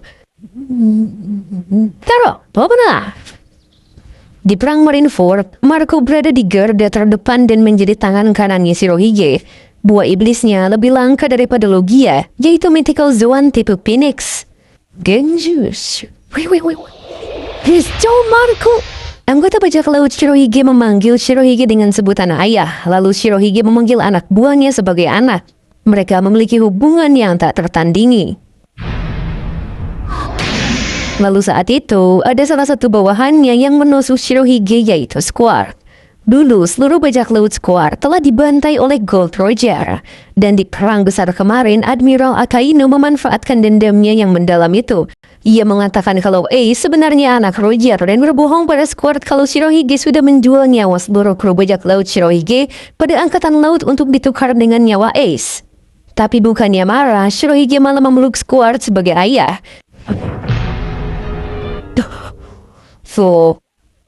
Karena menurut Shirohige, melimpahkan dosa ayahnya pada anaknya adalah hal yang konyol.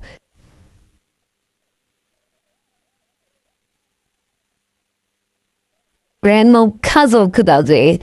Dan demi semua anak-anaknya, Shirohige mengorbankan dirinya di peperangan itu.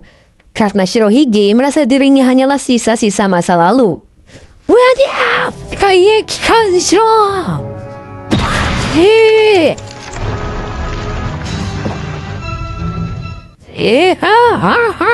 Dan yang mengakhiri kisah hidup Shirohige adalah mantan anak buahnya sendiri yaitu Kurohige. Oh yes. Sebelum kematiannya, Shirohige mengatakan kalau Teach bukanlah orang yang dimaksud Roger.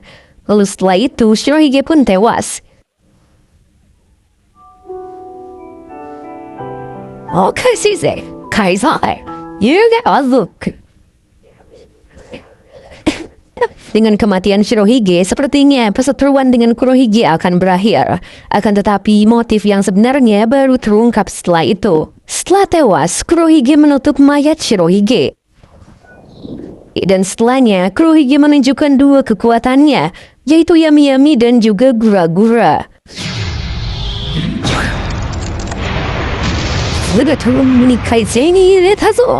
Kemudian, Teach yang telah merebut kekuatan Shirohige menjadi terkenal di seluruh dunia sebagai salah satu Yonko. Balik ke masa sekarang, Nekomamushi masih menunggu kesibukan Marco, yang mana Marco menyelesaikan masalah semua penduduk di desa itu. Mena jembannya Hanas. Setelah itu, Marco akhirnya bisa berbicara dengan Nekomamushi. Marco menjelaskan bahwa desa ini adalah desa yang dibangun Shirohige.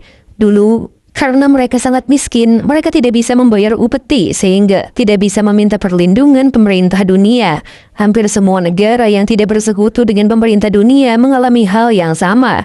Bajak laut dan para bandit bebas berkeliaran dan menjadi pulau kebal hukum. Negara-negara itu hancur dan ribuan anak menjadi yatim piatu termasuk Shirohige. Ia mulai berlayar di usia yang sangat muda. Bahkan setelah menjadi bajak laut pun, Shirohige masih peduli dengan pulau ini dan terus mengirimkan uang serta sumber daya lain tanpa mengungkapkan identitasnya. Meskipun awalnya ia tak memiliki keluarga dan semua temannya tewas, ini adalah kampung halamannya. Setelah perang besar, Maruko dan semua mantan bawahan Shirohige berusaha mempertahankan apa yang sudah dilindungi ayah mereka. Lalu mereka mulai melakukan perang balas dendam melawan Kurohige yang menyerang wilayah mereka. Tapi karena Teach memiliki kekuatan Shirohige, Maruko dan lainnya tak bisa menandingi.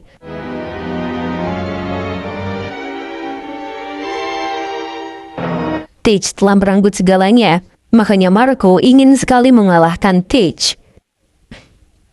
Selain itu, Shirohige juga orang yang pelit. Makanya saat minum, ia selalu meminta minuman anak-anaknya, apalagi ia tak pernah membelikan mereka minuman. Hal itu dikarenakan ia memberikan semua harta yang ia temukan pada desa ini. Yang artinya desa ini adalah harta peninggalan terakhirnya. Karena upaya Shanks saat perang dulu, Shanks juga memakamkan Shirohige dan Ace di sekitaran sini.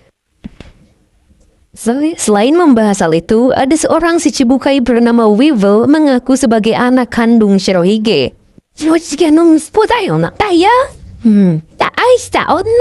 Weevil juga menyerang semua yang berhubungan dengan Shirohige.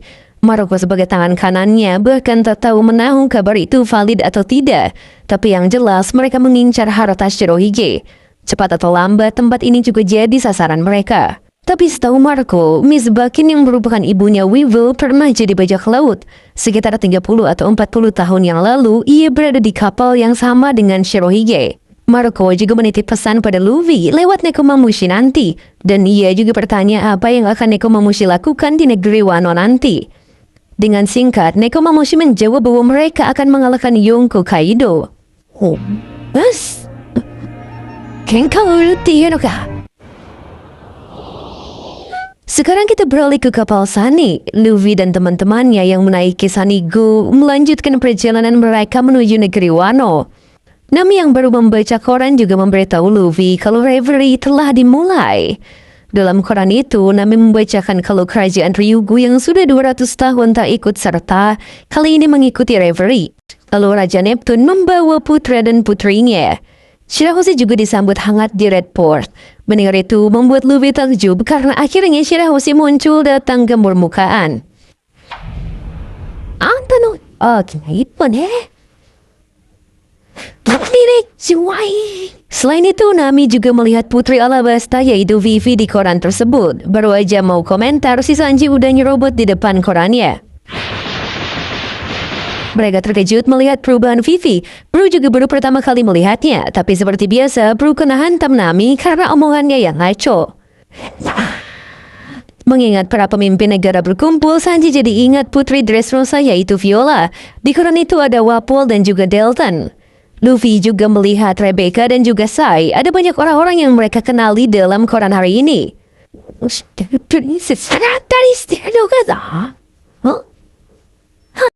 Selain itu, Nami juga menunjukkan potret Dr. Kureha pada Chopper. Melihat Dr. Kureha, Chopper malah menggunting koran itu demi memisahkan potret Dr. Kureha. Awalnya Sanji marah, tapi dia juga ikut-ikutan motongin koran buat misahin potret putri-putri kerajaan. Yang ujung-ujungnya Nami kagak bisa baca bagian belakangnya. Tapi di situ Nami notice ada kabar soal Big Mom dan Kaido. Tapi beneran kagak bisa dibaca dan mereka berdua malah kagak mau balikin. Setelahnya, Brook minta Luffy segera menghubungi Nenek Mushi ke Wano. Tapi sayangnya, nggak ada jawaban sama sekali. Sebenarnya, awalnya pas mereka udah deket sama negeri Wano, mereka sudah berencana menghubungi rekan-rekannya yang lain. Tapi karena nggak bisa dihubungi, Luffy akhirnya memutuskan untuk langsung saja masuk ke negerinya. Negeri Wano, tempat itu adalah negeri misterius yang dipenuhi oleh samurai dan negeri yang terisolir dari dunia luar. Di Pulau Zou, kelompok topi jerami mengetahui rahasia mengenai para samurai negeri Wano. Salah satu hal yang terungkap, Momonosuke adalah penerus daimyo besar Kuri negeri Wano, yaitu Kozuki Oden. Dengan frasa metaforis unik, kalau tidak direbus, Oden bukanlah Oden. Saat itu, Kinemon menjelaskan kalau Tuan Oden telah dieksekusi oleh Shogun Wano dan juga Kaido. Itu semua demi melindungi nyawa pengikutnya. Kaido. Yang harus pengikutnya lakukan sekarang adalah mengorbankan nyawa mereka untuk membalas kematian Tuan Oden. Mereka juga harus membunuh Shogun yang merampas negeri Wano dan membuka negeri itu pada dunia.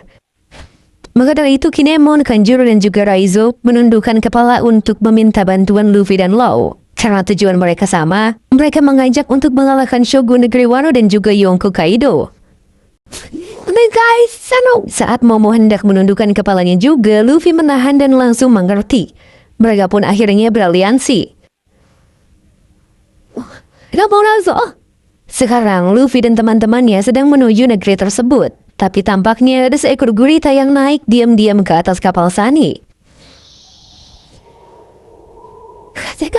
Tiba-tiba saja Nami merasa ada tekanan angin yang luar biasa di depan mereka. Nami saja belum pernah merasakan gelombang seperti itu, makanya punya firasat buruk.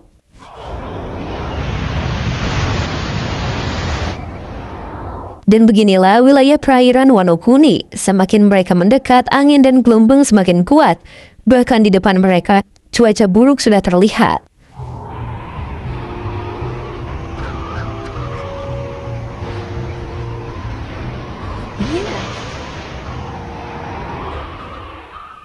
Awalnya, Brook menyarankan untuk menunggu reda saja. Tentu Luffy menolak. Apalagi Nami sudah pernah berbicara dengan Kinemon. Perairan negeri Wano selalu dikelilingi cuaca buruk. Arusnya deras dan cuacanya cepat berubah. Makanya, memasuki negeri Wano sangatlah sulit. Yang intinya akan percuma kalau mereka menunggu reda saja. Nami pun berusaha mencari cara agar bisa masuk ke sana. Tapi mereka dikagetkan dengan gurita di belakang yang tiba-tiba berada di sana.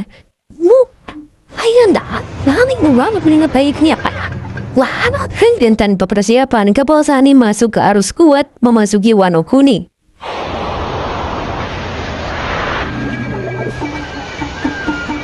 Saat keadaan cukup genting dalam arus yang kuat itu, kapal mereka ditemani oleh ikan koi yang super besar.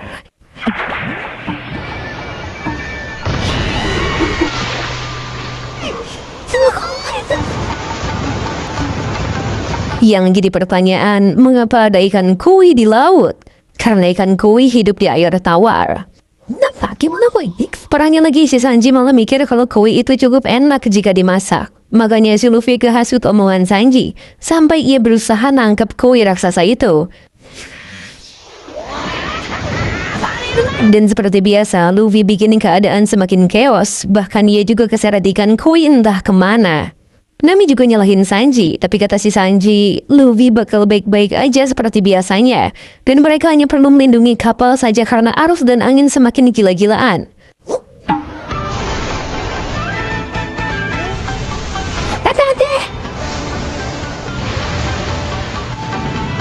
Setelah diperhatikan lebih detail, air di sana ternyata sangat jernih, seperti air sungai yang mengalir dari gunung.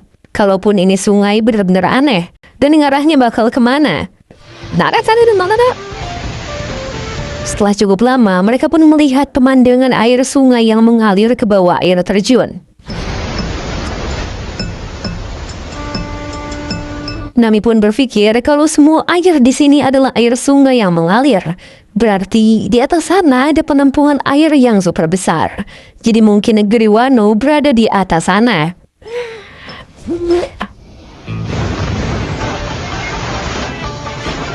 Uniknya lagi, ikan-ikan koi tadi melompat dan melawan arus dari air terjun itu. Tak lama Luffy kembali, karena tahu mereka harus ke atas seperti ikan koi itu. Luffy menggunakan idenya,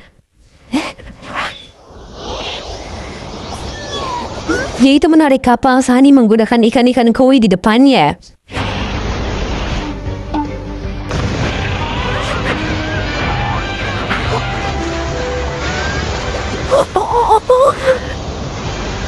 Ya. Dan dengan cara itu mereka akhirnya bisa sampai ke atas. Di depan mereka ada tebing yang cukup bagus, makanya mereka semua agak salfok. Sampai-sampai mereka baru sadar kalau di depan ada pusaran air yang besar. Awalnya Luffy nolak buat lepasin ikan koi itu, tapi Nami langsung menghajarnya. Dan sekarang tantangan mereka adalah keluar dari pusaran air itu.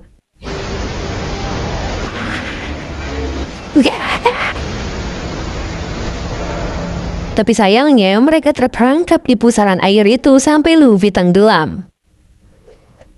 Dan si gurita malah asyik mukulin kepalanya sendiri.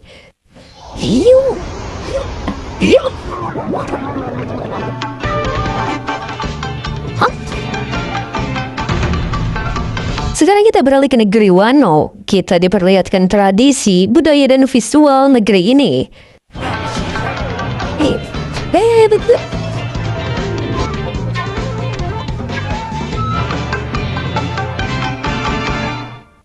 Di sana ada proyek pembangunan dan Frankie dimarahi oleh mandurnya setelah sang mandur melihat hasil kerja Frankie.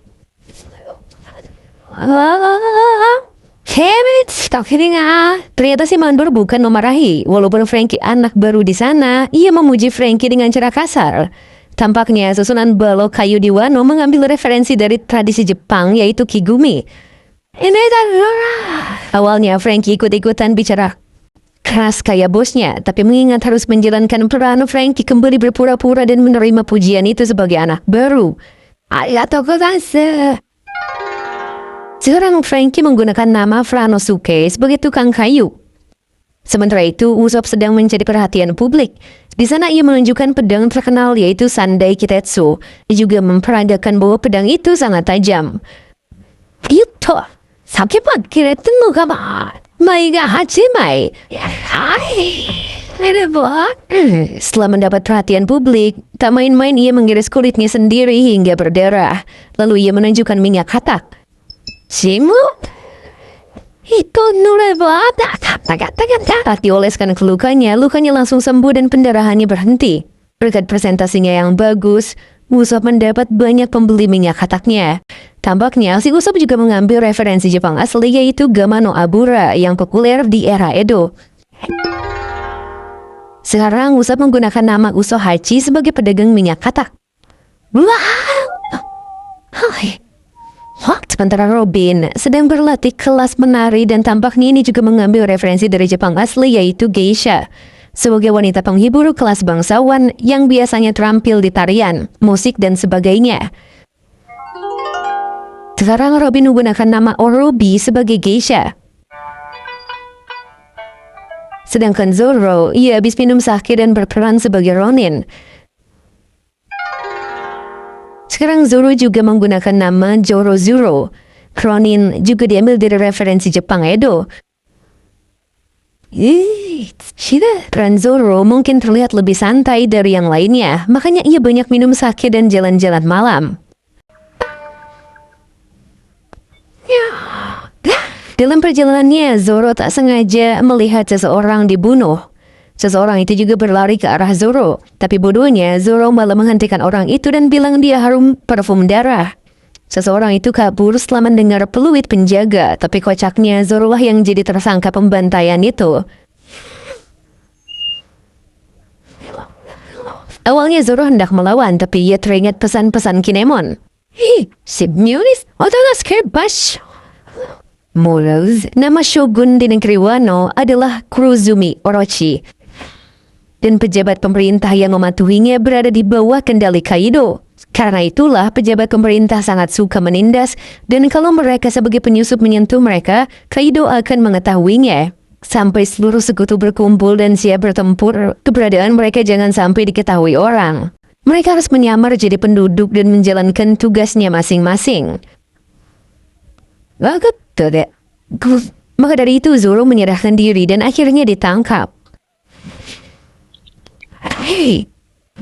Di sisi lain, seorang hakim bernama Bungo sedang melatih pedangnya. Bungo mengakui kalau pedang itu akan semakin kuat saat menyerap darah manusia. Orang itu pun mendapat laporan kalau si pembantai sudah tertangkap, dan pembantai itu adalah Zoro. Besoknya, pemberi kabar mengumumkan kalau penjahat keji yang selama ini meneror penduduk kota telah ditangkap hakim. Pelakunya juga akan segera melakukan seppuku. Usopp yang kebetulan lewat jadi penasaran dan membeli kertas berita itu. Dan sudah Usopp duga Zoro akan melakukan hal-hal seperti ini.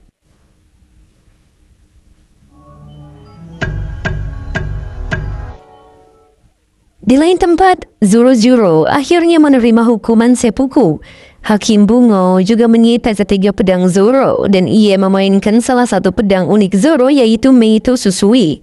Sehingga hara o kireba wakarashi demo atta to diumanoi. Melihat pedang itu, Hakim menganggap Zoro juga pencuri karena pedang ini seharusnya dimiliki oleh Hariyuma. Di tengah kekacauan bajak laut 23 tahun lalu, mayat Ryuma, seorang pendekar pedang legendaris, hilang beserta pedangnya juga. Tapi karena kejadian itu 23 tahun lalu, Hakim itu menuduh Zoro mencuri pedangnya dari pencuri lain. Imau. Karena sudah waktunya, Zoro dipersilahkan melakukan seppuku. Tapi sebelum itu, Zoro agak komplain karena pisaunya nggak pakai gagang. Kata si penjaga, pisau memang lebih cocok hanya untuk melakukan seppuku. Kalau tidak, ia sendiri yang akan memenggal kepala Zoro. Hai Sagustus! Zoro dan Hakim pun saling menatap mata. Dan si Hakim mengatakan kalau kematian yang baik adalah sebuah kehormatan bagi seorang samurai. Dan seppuku adalah kematian terhormat yang tak pantas Zoro terima. Zoro pun mengambil pisau itu dan ia siap membunuh dirinya sendiri.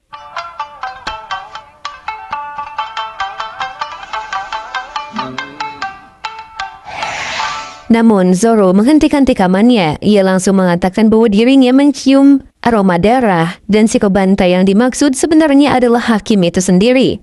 Zoro langsung menebas Hakim itu sampai bangunan di belakangnya terbelah.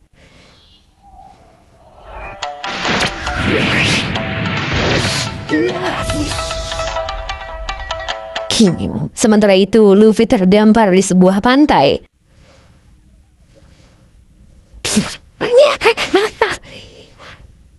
Setelah ia bangun, ia baru sadar dirinya sudah berada di negeri Wano.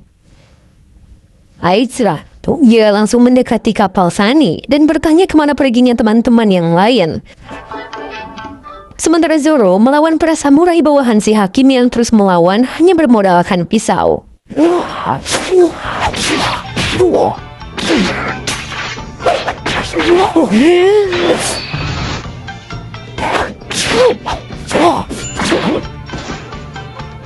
Sedangkan Luffy sendiri mendengar ada sesuatu yang mendekat ke arahnya.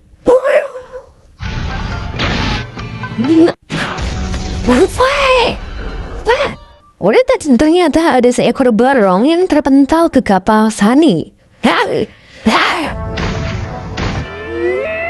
Selain barong, ada juga babon yang menggunakan katana. Tampaknya mereka sedang bertarung.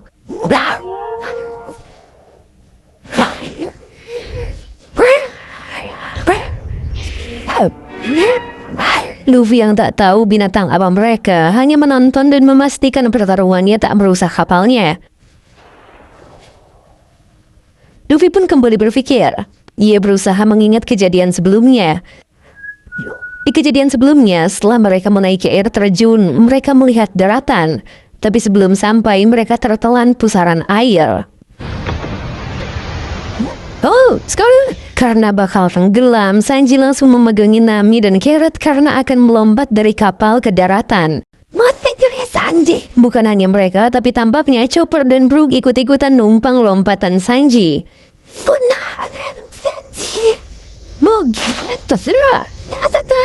Bukannya ikut, Luffy malah menyediakan perutnya agar Sanji bisa membawa yang lainnya ke daratan duluan. Setelah membantu Sanji, Luffy berpamitan pada Sunny karena akan menyusul mereka.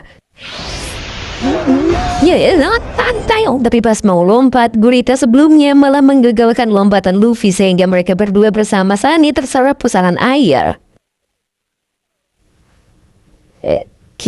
Nah, ujung-ujungnya Luffy bangun di pantai seperti ini. Parahnya lagi, Luffy kehilangan favorite cardnya yang ia simpan di topi jeraminya.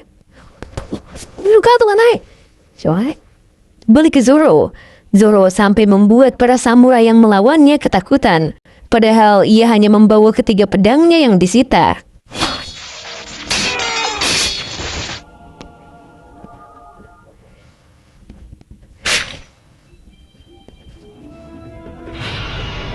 Untuk menghabisi para samurai itu sekaligus, Zoro menggunakan teknik Santoryu-nya dan merusak segalanya. Machi!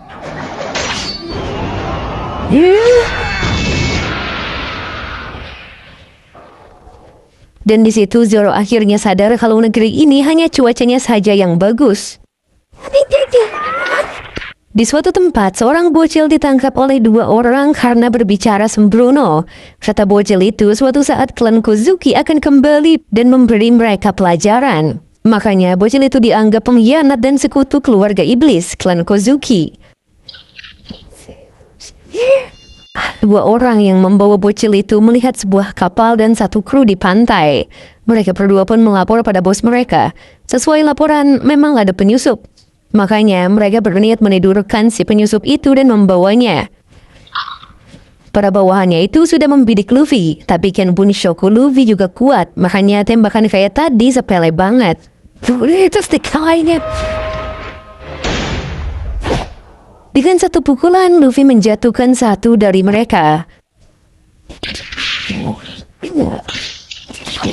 Luffy tentu membuat repot mereka. Si penembak juga tak mengatakan jujur saat bosnya bertanya karena gengsi tembakannya kagak kena-kena. Setelah menjatuhkan orang itu, bocil tadi langsung keluar dari karungnya. Si penembak yang belum kapok terus memerintah si babon menghabisi Luffy saja, dan babon itu menurut lalu membawa katananya kembali. Ya. Tapi tanpa menyentuhnya, Luffy menggunakan Housoku Haki dan membuat babon itu jinak lalu berlutut di depannya.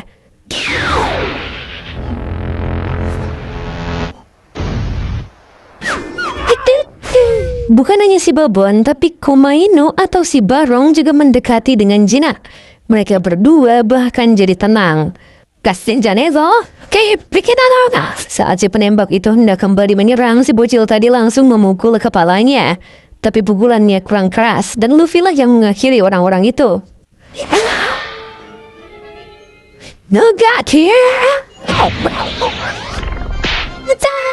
Bocil yang bernama Otama itu malah mengangkat tangan dan menyerah. Padahal Luffy kagak tahu apa-apa. Karena merasa Luffy adalah orang baik, Otama mendekati Luffy dan menunjukkan sesuatu.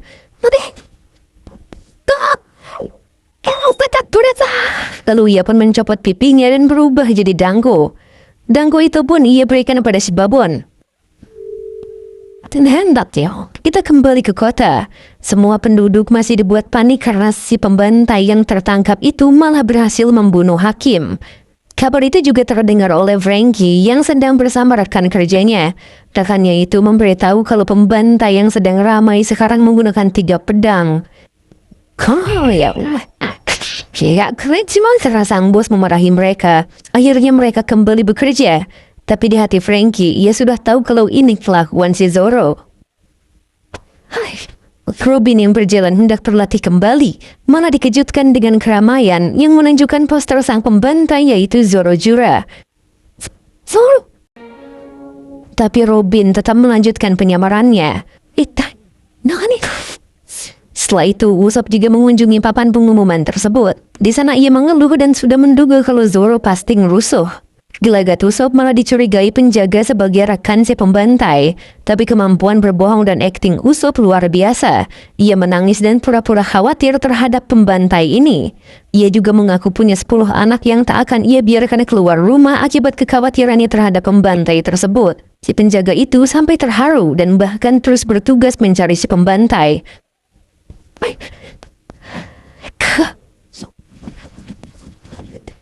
Zoro yang keluar dari persembunyiannya langsung melihat poster dirinya.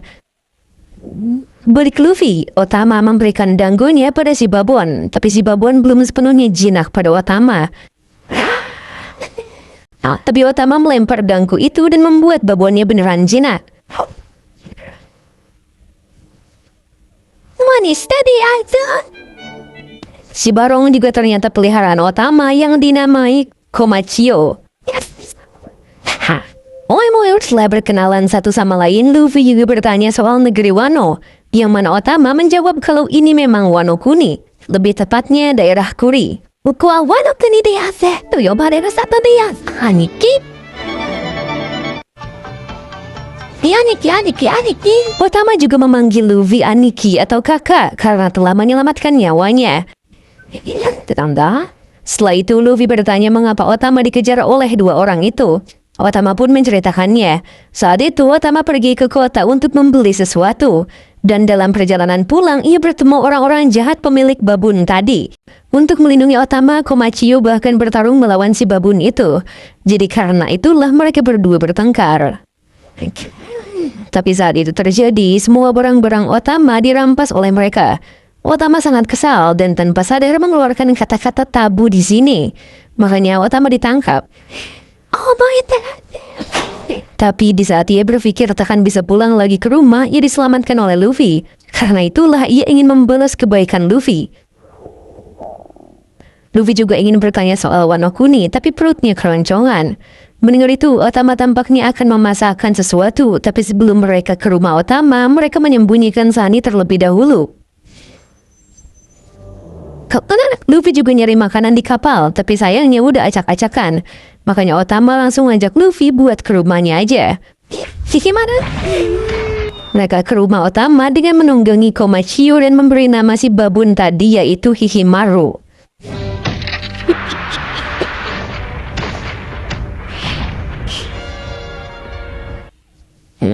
Setelah ke ujung, Otama menunjuk rumahnya. Tapi setelah diperhatikan, Luffy tak melihat ada desa sama sekali di sana.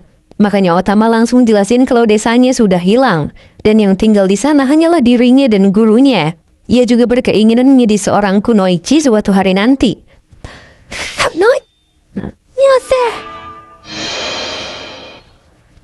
Setelah sampai di kediaman Otama, Otama membuatkan Luffy makanan.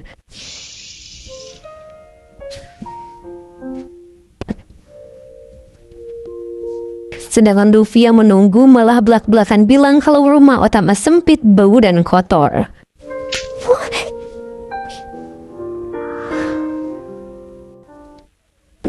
Setelah makanan tadi jadi, Otama langsung menghidangkannya pada Luffy dan makanan itu hanyalah nasi panas dan juga irisan timun. Tanpa basa-basi, Luffy langsung memakannya. Luffy juga bertanya mengapa Otama tak makan, tapi Otama menjawab bahwa tubuh seorang kunoichi harus ringan dan lincah. Awalnya Luffy pengen nambah, tapi ia baru sadar kalau Otama kayaknya orang miskin. Jadi ia pura-pura bercanda. Tiba-tiba perut Otama juga keroncongan. Untuk menutupi itu, ia bergegas pergi mencuci tangannya.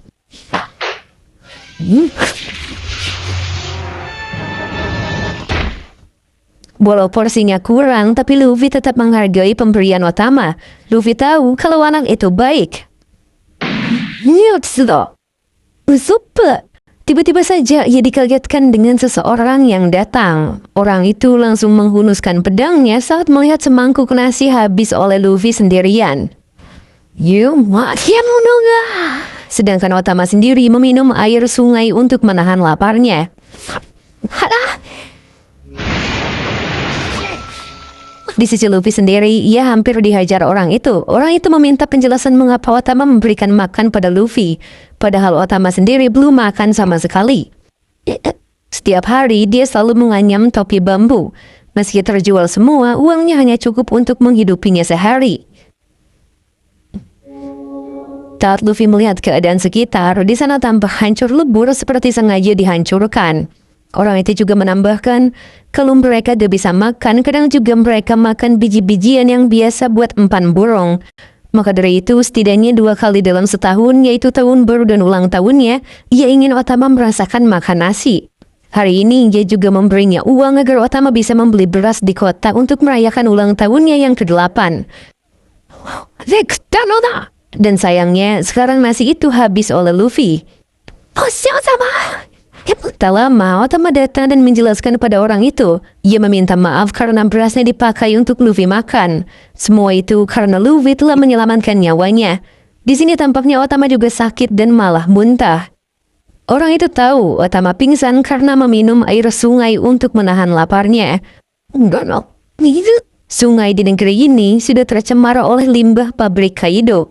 Untuk gadis kecil sepertinya, meminum air itu sama saja seperti meminum air racun. Luffy juga bertanya mengapa mereka tinggal di sini.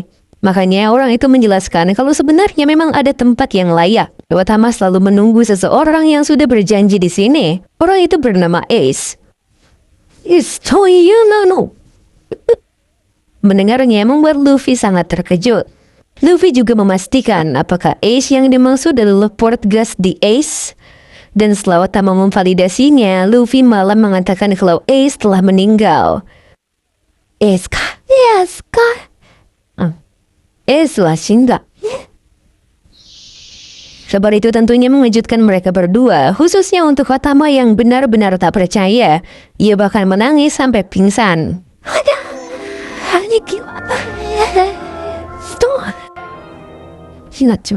Setelah merawat Otama, orang bertopeng itu memarahi Luffy karena benar-benar tak peka.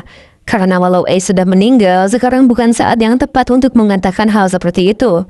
Tapi bagi Luffy akan lebih kasihan pada Otamanya karena terus menunggu orang yang sudah meninggal. Orang itu beneran sebel sama Luffy karena belum mengenal Luffy mengenalkan dirinya yang bermimpi menjadi Raja Bajak Laut. Ayo go, ni naruh otokuta. Mendengar kata bajak laut, orang itu langsung mengatakan kalau dirinya tak suka bajak laut. Akhirnya ia juga mengenalkan diri. Ia bernama Tenguyama Hitetsu, seorang pengrajin pedang. Hitetsu juga ingin sekali membawa Otama pindah dari tempat ini, namun ia sendiri juga sedang menunggu seseorang. Hitetsu bercerita sedikit bahwa tempat ini dulunya adalah sebuah desa bernama Amigasa. Sekitar 1 tahun lalu, seorang petinggi kelompok bajak laut Kaido datang ke sini, dan dia adalah bajak laut bernama X-Drake. Karena media atas 5 samurai yang menjaga desa mereka juga dikalahkan lalu desanya dihancurkan. Satu-satunya tempat makmur yang tersisa di negeri ini adalah ibu kota bunga tempat Shogun Orochi tinggal. Sisa-sisa wilayah negeri ini telah menjadi tanah kosong tak berhukum karena kekejaman Kaido dan anak buahnya. Pria itu datang 4 tahun yang lalu, dan dulu desa ini sangat miskin. Penduduk yang tidak memiliki persediaan makanan yang cukup kadang mati kelaparan. Saat mereka mengira desa tak akan bisa diselamatkan, Ace terdampar di pantai. Para penduduk desa mengikat bajak laut yang kelelahan itu, lalu mencuri semua makanan dan air mereka. Mereka memakan semuanya agar bisa tetap hidup. Ace yang melihat para penduduk menghabiskan semua makanannya secara mengejutkan melepaskan tali yang mengikatnya sendiri. Itu makan. Penduduk mengira ia akan balas dendam, tapi nyatanya Ace malah membantu semua penduduk dari kelaparan. Lalu Ace dan krunya memutuskan untuk singgah selama beberapa minggu. Dan Otama pun sangat dekat dengan mereka.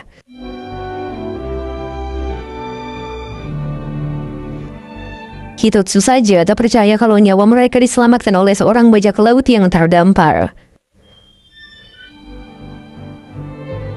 Luffy yang mendengar cerita itu juga tersenyum. Di sisi lain, para pasukan mulai bergerak karena 2 orang penjaga pantai Kuri tak bisa dihubungi. Mereka berasumsi bahwa 2 rekan mereka dikalahkan seseorang. Pemimpin dari mereka pun meminta anak buahnya tak melaporkan kejadian ini pada Kaido dulu, karena ia akan menyelesaikannya sendiri. Sementara Luffy merenungkan soal Ace dan Otama. Merasa iba pada apa yang dirasakan Otama, Luffy bertanya pada Hitetsu di mana tempat mendapatkan air, makanan, dan dokter di negeri Wano ini. Luffy akan membalas kebaikan Tama karena telah memberinya makan. Hitetsu yang tahu kalau Luffy akan membawa Otama langsung menjawab jika Luffy pergi ke arah utara dan melewati dataran tandus, Luffy akan menemukan kota. Udah tahu guys dah. Matariu. Walau belum selesai berbicara, Luffy langsung siap-siap. Padahal Hitetsu menambahkan kalau di sana ada banyak sekali prajurit Kaido. Tapi Luffy terus menenangkan Hitetsu. Orewat sezo. Menatap kepercayaan Luffy, Hitetsu tampaknya mulai yakin pada Luffy. Mungkin saja ini adalah kesempatan emas. Maka dari itu, Hitetsu memberikan kimono dan mengubah penampilan Luffy agar tak terlalu mencolok. Omae no miu na, Trion. Setelah itu, Hitetsu meminta tolong pada Luffy untuk menjaga Otama. Soalnya karena suatu alasan, ia tak bisa ikut ke kota. Dan biaya pengobatannya suatu hari akan ia ganti. Luffy terus menenangkan Hitetsu, karena jika ia bertemu teman-temannya lagi, soal uang dan pengobatan akan gratis. Tiba-tiba saja Luffy merasakan keberadaan sebuah pedang di ruangan itu. Ia pun langsung mengambilnya dengan alasan biar lebih kelihatan kayak samurai banget.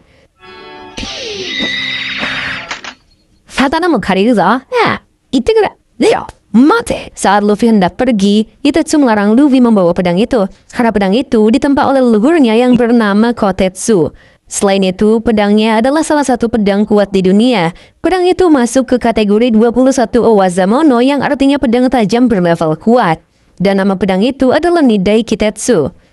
Yuriko Hitetsu menjelaskan lebih jauh soal pedang. Dari seluruh pedang yang ada di dunia ini, ada pedang yang ditempa oleh pengrajin pedang hebat yang bernama Wazamono. Wazamono adalah pedang biasa yang ditempa dengan baik. Di antara pedang-pedang yang ditempa secara luar biasa itu, ada 50 pedang yang masuk kategori Ryo Wazamono. Ryo Wazamono berarti pedang tajam di atas level Wazamono. Lalu ada 21 pedang Owazamono, yaitu pedang tajam berlevel kuat. Dan ada 12 pedang Saizo Wazamono, yaitu pedang tajam level terkuat. Lalu soal Nidai Kitetsu ini punya cerita sendiri, tapi belum kelar ceritanya, Luffy udah menghilang di hadapan Hitetsu.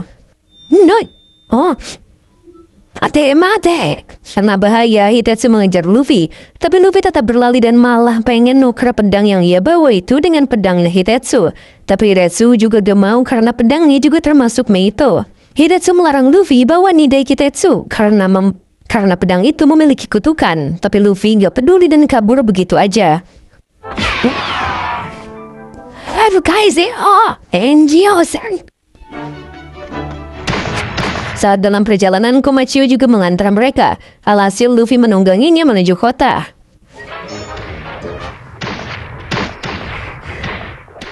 Di sela-sela itu, Otama juga tersadar dari pingsannya. Tapi ia lagi-lagi teringat ucapan Luffy yang memberitahunya kalau Ace sudah meninggal. Makanya ia nangis lagi. Ace wa koreneo. Tapi si Luffy terus menjelaskan kalau Ace tak akan pernah datang. Padahal di masa lalu, Otama sudah berniat bergabung dengan bajak laut Ace, tapi saat itu umurnya masih 5 tahun. Makanya Ace meminta tumbuh besar dulu dan menjadi kunoichi hebat. Maka dari itu, Otama makin gak terima dan menganggap Luffy kagak tahu betapa baiknya Ace pada Otama itu.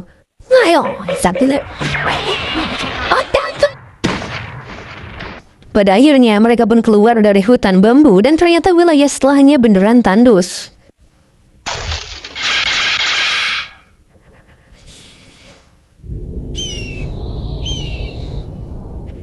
Sementara itu, penduduk kota dibuat khawatir sekaligus panik karena si pembantai belum ditangkap. Para penjaga juga terus mencari kriminal itu, padahal orang yang dimaksud sedang makan enak di wilayah tandus.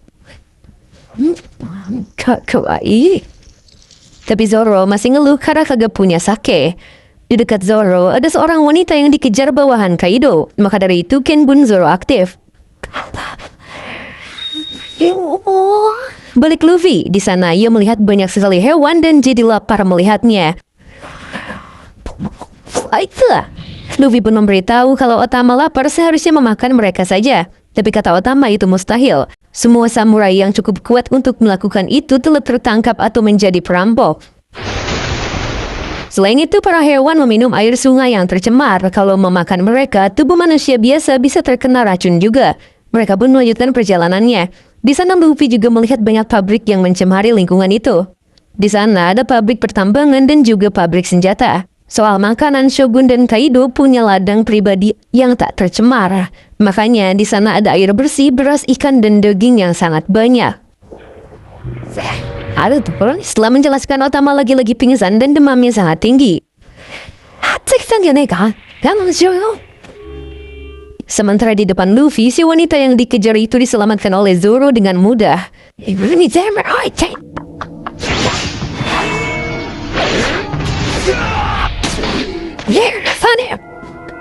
Dua bawahan Kaido itu tampak mengenal Zoro-Zura si pembantai.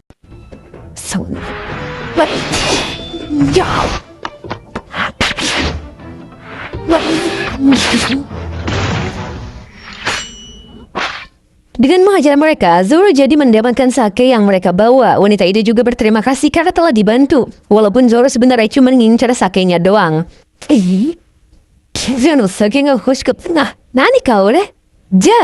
Luffy akhirnya berhenti dari perjalanannya dan menatap serius pada orang yang di dekat wanita itu. Setelah tahu itu Zoro, ia pun langsung mendekatinya. Zoro Luffy. Zoro yang melihat Luffy setelah sekian lama, akhirnya mereka bertemu lagi.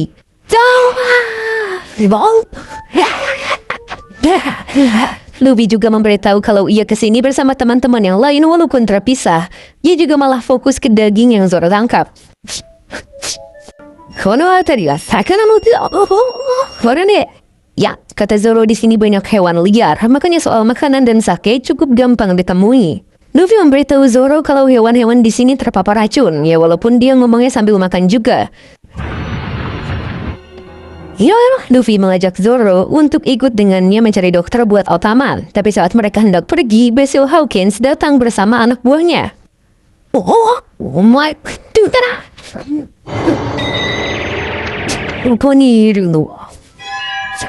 Mereka berdua tentu saja mengenal orang itu. Yang tampaknya berasumsi kalau Hawkins telah menjadi anak buah Kaido. Hawkins juga tahu soal Luffy, makanya ia memberitahunya kalau di Wano ini pilihannya hanya mengikuti yang kuat saja, atau memberontak dan hidup dalam pelarian. Saat Hawkins mendekat, Zoro dan Luffy bersiap.